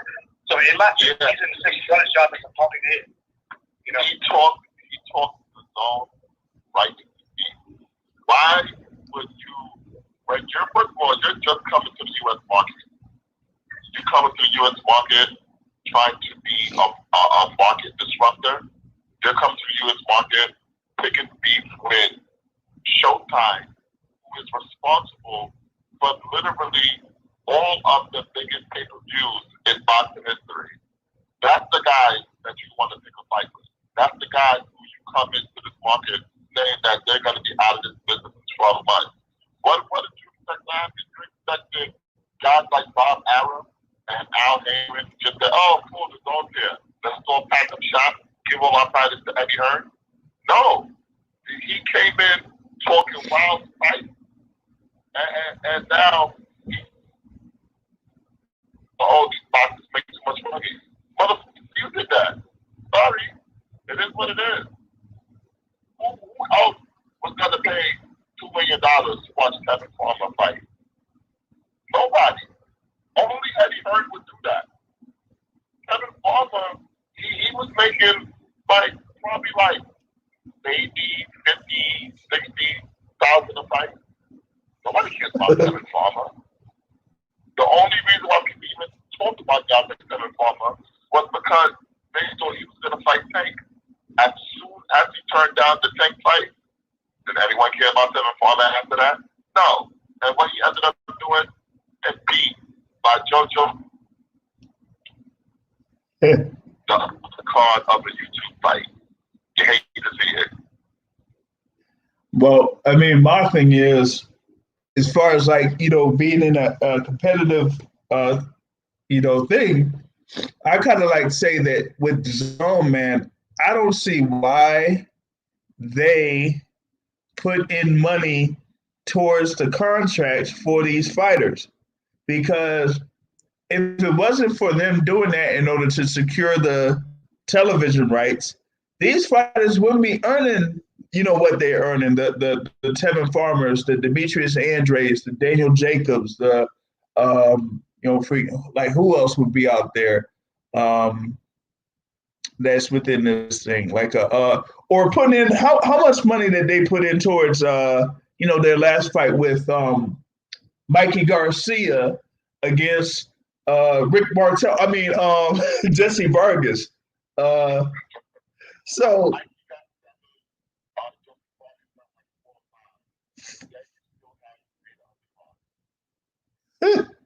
and you have who else was on that undercard, man? Actually, that was a good card though. What they had in that undercard. Chocolatito was in there. The Jose, yeah, man. So that was a pretty good card that they had for that particular weekend. No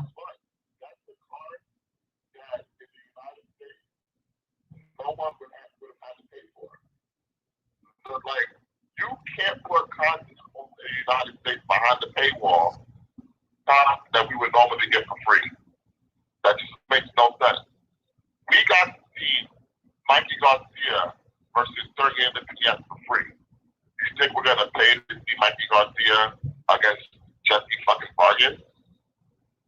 Come on, man. We're going to pay to see these guys that weigh 112 pounds? No, we're not going to pay to see that. Hey, Chocolatito, man. Hey, HBO wanted people to see it. You notice how HBO was nice and healthy when they had Floyd, they had Roy, they had all these. As soon as they switched to the midgets and Golovkin and Kovalev, they went out of business. Nobody wants to see that in America. We want to see our American fighters that be knocking motherfuckers out. That's what we want to see. We want to see Deontay Wilder. We want to see Jamal Charlo. We want to see Terrence Crawford. We want to see Teofimo Lopez. We want to see guys like that. We don't want to see Jesse Vargas. We don't want to see him. We don't want to see Chocolatito. Come on, Chocolatito's a YouTube fighter, man. Oh, man.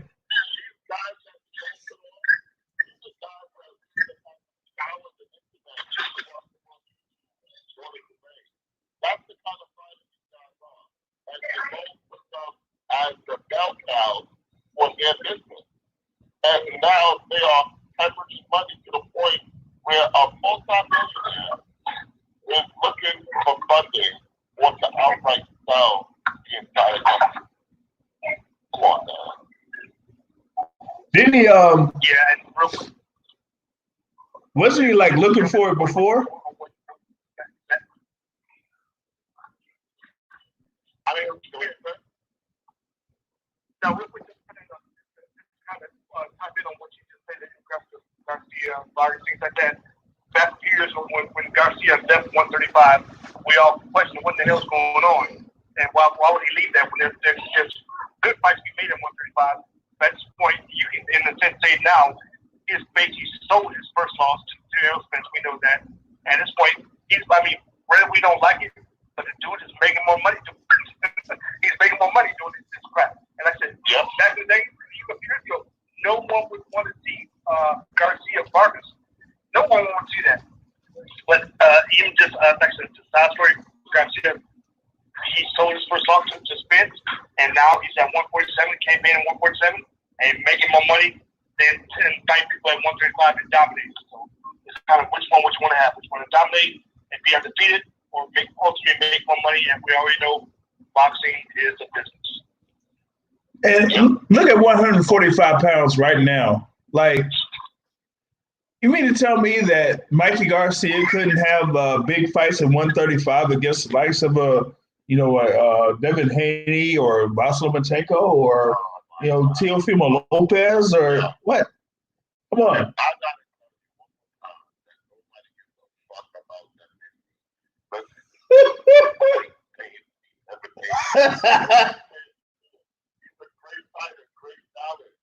But no one is paying him. He's Floyd. That's what he keeps. Well, he's having training sessions with Floyd, so he needs to get into the whole moniker of Floyd. Since Tank Davis won't do it. Oh man, I want to say I'm so bad that he said to Devin Haney. Oh man, had like a few minutes left on the live session, man. But I feel like going into the whole thing with this so-called issue with a few people in boxing media. Matt, I'll give you the honors to open the topic up as far as this is concerned. Well, I think the boxing media, and I've been saying that for a long time. First of all, the boxing media itself is always trashing the sport, always shitting on the sport. I know you want to talk about these yahoos like Radio Raheem. What's the girl name? Michelle Joy Phelps. What is it? Ooh, I was gonna say something, but yo, I'm gonna save it for YouTube. Yo, I know you want to talk about these guys. I want to talk about 40 Mile and IG. Okay? Because I'm sick of 40 Mile and IG. You got Tank versus Leo Santa Cruz. Yep. Which is a very exciting fight that is going to pay-per-view. And you know what this motherfucker 40 Mile and IG? He said, I would have rather seen Santa Cruz versus Gary Russell. Yeah. That's the broadcast. Yeah. Pay-per-view fight. He's telling you that you're not going to see another fight. That's the problem with that. These guys are trash that coverage. And not to mention a super irresponsible statement when we know that Santa Cruz just basically ran away from Gary Russell Jr. I mean, because at this point, he's a boxing insider. And so that's two things. To make that statement, a counter statement against a fight that's going to happen. And I said, on why a fight didn't happen. But if you want to suggest it anyways, it's just stupidity. Yeah. I mean, he knows that Santa Cruz wants 0 parts of Gary Russell Jr. Everybody knows that. Everybody knows that they're trying to build Gervonta Tank Davis to be the next pay-per-view guy on Showtime. So we all know, I don't care if Leo Santa Cruz is going to be barbecue chicken for Gervonta Tank Davis, but we just want to see that barbecue chicken served on pay-per-view for Gervonta Tank Davis. If they didn't want to make that fight between Leo Santa Cruz and Gary Russell Jr., then that's on them. But if they want to build Tank Davis, let them build Tank Davis.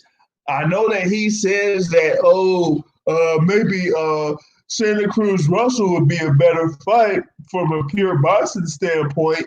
But hey, like we say, boxing is a business. And the business is to have Tank Davis against Leo Santa Cruz, because that would make more money than a fight between Santa Cruz and Gary Russell Jr. I mean, it is what it is with that. But if they don't want parts of Gary Russell Jr., then that is what it is. So make the business fight. Make the one that's going to make the most money. Whether it's going to be in Los Angeles, which I feel that it's going to be, if they're going to have a venue with a crowd in it, I say there's going to be in Los Angeles, or maybe in they ain't going to have it in Atlanta. That wouldn't work. Not for Santa Cruz fans. So I say it's going to be in Los Angeles or Las Vegas.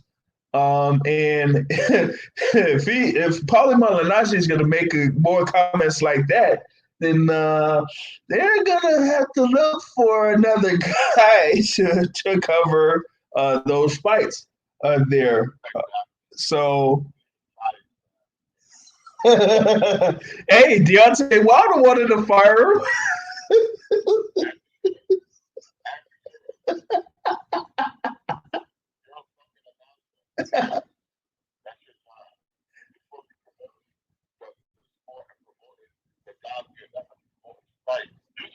You ever hear fucking basketball announcers or football announcers or baseball announcers telling you all the reasons why you shouldn't watch their sport? No, only in boxing is allowed. I just don't get it. If they work for ESPN saying that shit about the NBA or about MLB, they absolutely got fired. Look how like Dan Rayfield. Look how they fired Bill Simmons before this fight came out by the down. Yeah. Like, no, the NFL is one of our partners. Yeah, I'm fired. Yeah. That's what it is. Like, come on, man. Fire Paulie. I'm starting it today.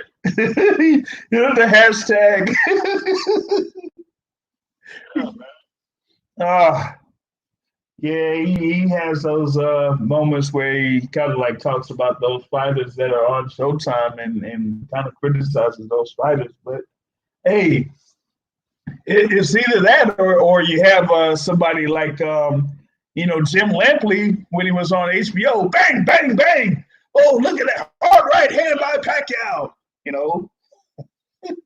Like.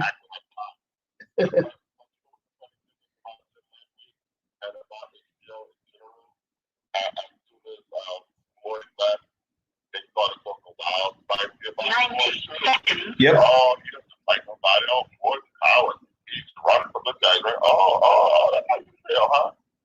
But you promoting Golovkin as if Golovkin is the second coming of Hey, good boy. Hey, good boy. That good boy. Mexican style. The fuck out of here. I don't miss Ramsey. I don't miss that old dusty ass last purchase. That's it. It's time to get all these negative people out of boxing. If you're not here to promote the sport and make the sport as big as possible and give people reasons to watch it, then we don't want to hear from you. UFC comes back with all these fucking bum fights of guys that you don't care about, that you never heard of, but you would have thought that UFC put on the biggest event in history. Shakur Stevenson announced that he's coming back. What did it say? Oh, what's this match? Oh, this is not what we paid for. Boxing media loves to be negative about boxing, but they got Dana White balls in their mouth. Please, man. Yeah, speaking of that thing there with Shakur Stevenson that y'all was talking about earlier, he's gonna have that fight coming up here in a couple of weeks, and they're gonna have that in the closed circuit area. So you had those guys that were talking about, oh, maybe we're not going to be able to get these interviews because this whole thing with the protection and all that type of stuff. Like, Zoom interviews or some type of crap are there. So they're like, oh, I won't be able to get my one-on-one interview with the fighters because they're going to be in a whole different room and we're going to be in this room. And I'm like, man, that to me, that just had me, flip, man. Like I just don't understand what why they were basically whining about what's going on right now.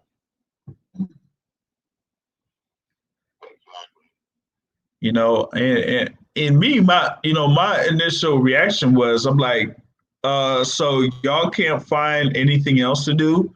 Y'all can't find no other alternative to quote unquote make money or provide content? Like I think that was their problem. They started out doing videos and that's all they knew how to do. One, and then two, it's not like you really go to their channel to like find some things about them talking about the sport because they really don't seem to talk about the sport that much. All they do is just the interviews and that's it. Like you can't you can't be able to survive in the sport or covering the sport if you don't really know what you're talking about. Like, how do you think these guys were able to be part of boxing journalism for 40 years plus? Because they know the sport and they watch the sport and they study it and they, follow just about everybody. They don't just follow the big guys there, man. Well, it's absolutely preposterous and absolutely ridiculous that they would say something like this about this guy. So, I mean, I don't understand why they can't do other things like most of the other people did. I talk about the likes of Dan Rayfields or the Thomas Hausers or Steve Kims or, the Jake Donovans or anything like that. They started writing first before any of this stuff happened.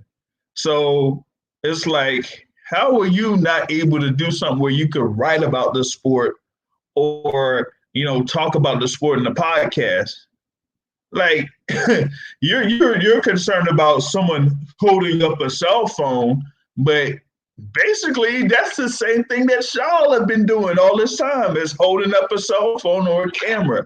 That's it. Like if you ain't doing anything else, then what use do those people have that are the ones that hand out the credentials? What's the use of them giving you credentials for if all you're there for is just to get a one-on-one interview with a fighter? That doesn't work. Like I said this, what was it, a couple of days ago, right? You were talking about the thing with Bill Simmons and the NBA or whatever it is, right? So all of those sports, NBA, like say NBA, NFL, MLB, and all that, right? They're covered by, a TV network or whatever it is. So once that game is over or whatever it is, they have the TV people, interview them or talk to them for a few questions, and that's pretty much it.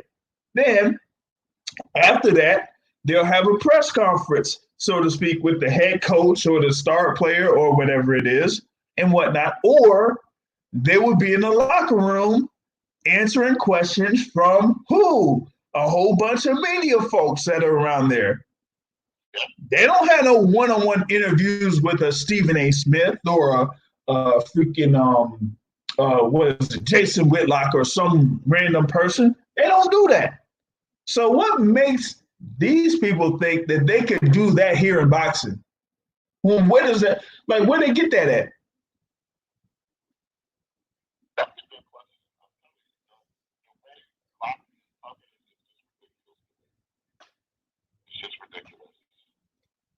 Yeah, because I'm like this, man. I'm like, I've never seen anywhere in sports where you would have somebody interviewed one-on-one after a fight or after a game.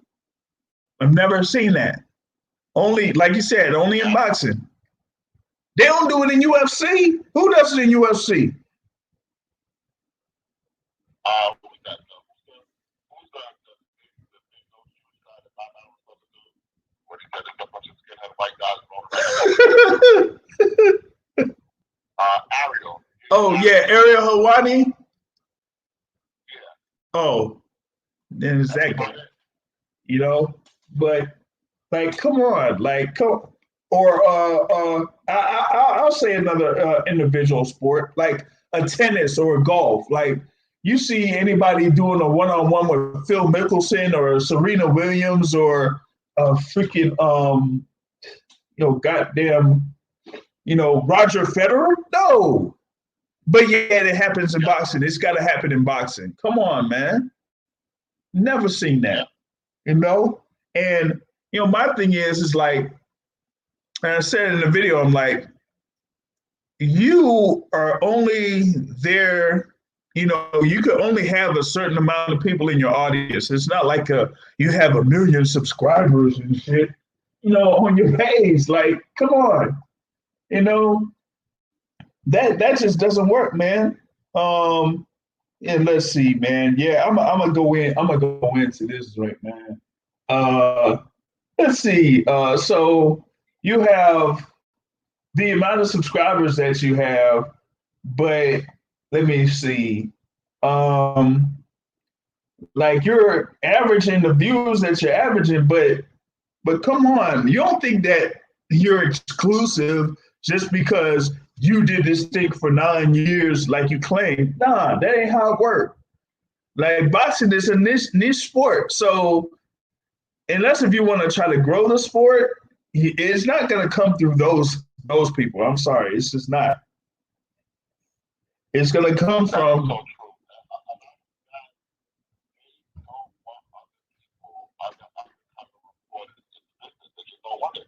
They want to be the guy to make all the money. They want to be the guy to get all the pop, all the respect.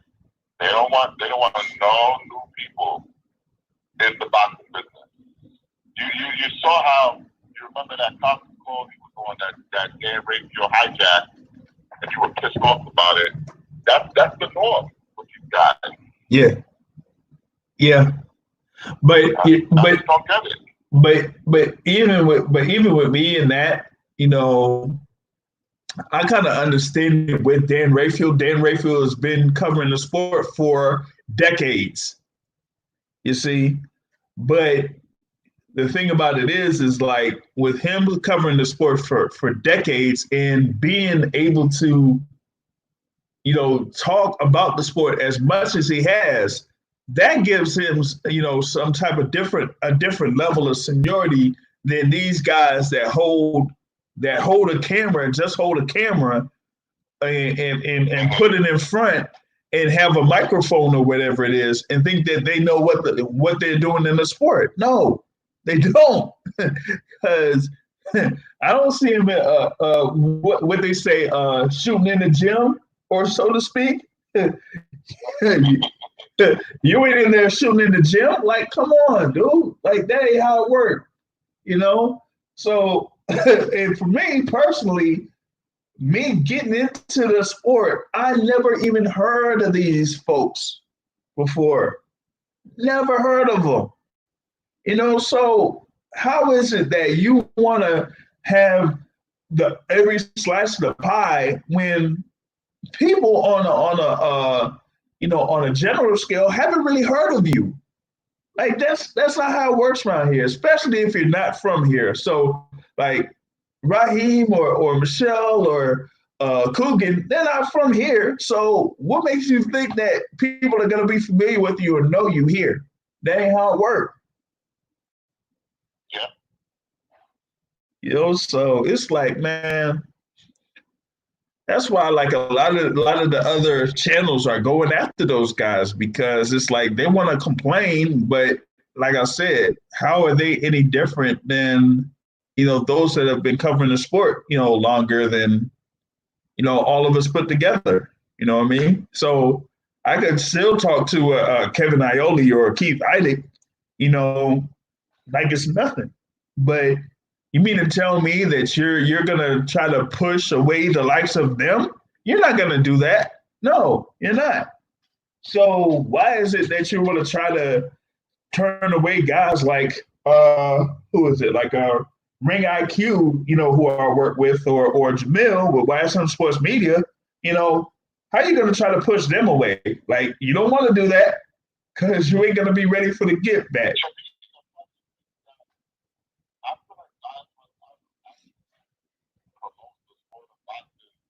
More and better than these so-called big-time reporters. A lot of these big-time reporters, all they do is shit on the sport. Look at fucking Kevin Iole from Yahoo. Remember when Joshua lost to Ruiz? What's the first thing he tweeted? Oh, damn you, Al Heyman, you ruined Joshua versus Ronda. Oh, this is what's wrong with boxing. But when Tony Ferguson gets his ass whipped at UFC 249, did he say, "Oh, damn you, Dana White, you ruined Khabib versus Ferguson"? Khabib versus Ferguson. Like, wow, what an upset, what a performance by Justin Gaethje. Why the two messages for combat sport? These guys don't deserve to be in boxing, man. Yeah, I mean, you can't, try to shit on the sport because you're not getting the fights that you want to see, but you get some type of alternative. That's not how the game goes in boxing. Upsets happen all the time in boxing. So, I mean, you take it for what it is. It's not like you're going to be like, oh, I'm so mad that Tony Harrison beat Charlo, so we couldn't have a Charlo versus Hurd fight. Or, I'm mad that, Hurd lost to Williams. Like, what? Like who does something like that if you're supposedly a media guy? You can't do that, You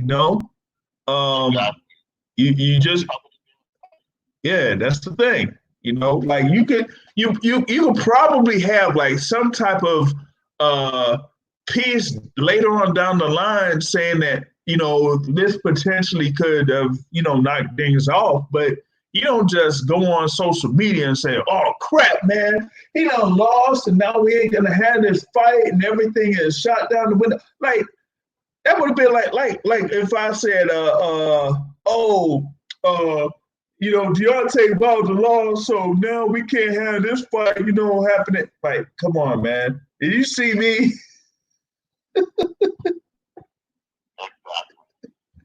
Like, let's see if you see me writing about Tyson Fury defeated Wilder, man.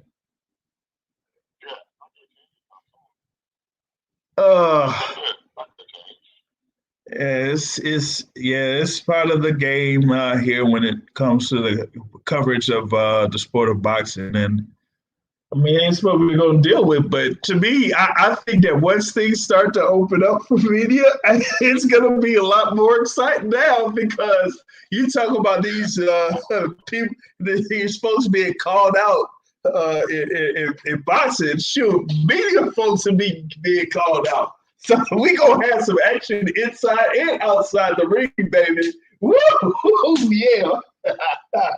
I can't wait. I can't wait for that, man. I can't wait. So, that's what I got, man, for this particular podcast. So we'll get back into it. Hopefully, we'll get more details as to these fights that are coming up in the next couple of weeks and see how that goes. I'd be interested to see how Top Rank handles these things. Maybe I need to, give a couple of phone calls to these PR folks at Top Rank and see, how they handle this thing from this particular point forward. So until then, man, we'll see what goes on here next week. Y'all enjoy the rest of this station with question. Yeah, I just want to know that Matt had any inside information on when Adrian Broner's album's going to drop. You gotta tune in for the most valuable podcast. I'm actually going to talk about it this week. But I actually, believe it or not, I have a couple of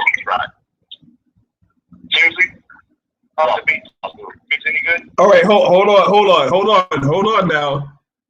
On the MVO podcast, will you be able to say if those tracks are better than the album that was put out by Macho Man Randy Savage?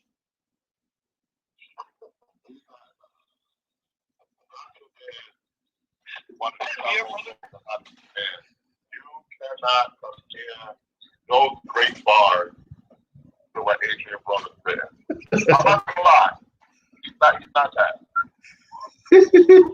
All right. So we'll find out on the MVO podcast what Adrian Broner has been able to release, and hopefully Raheem knows about this mixtape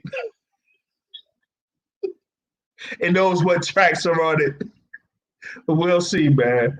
But yeah, that covers it for the Boxing Source Radio Show. We'll be back next week.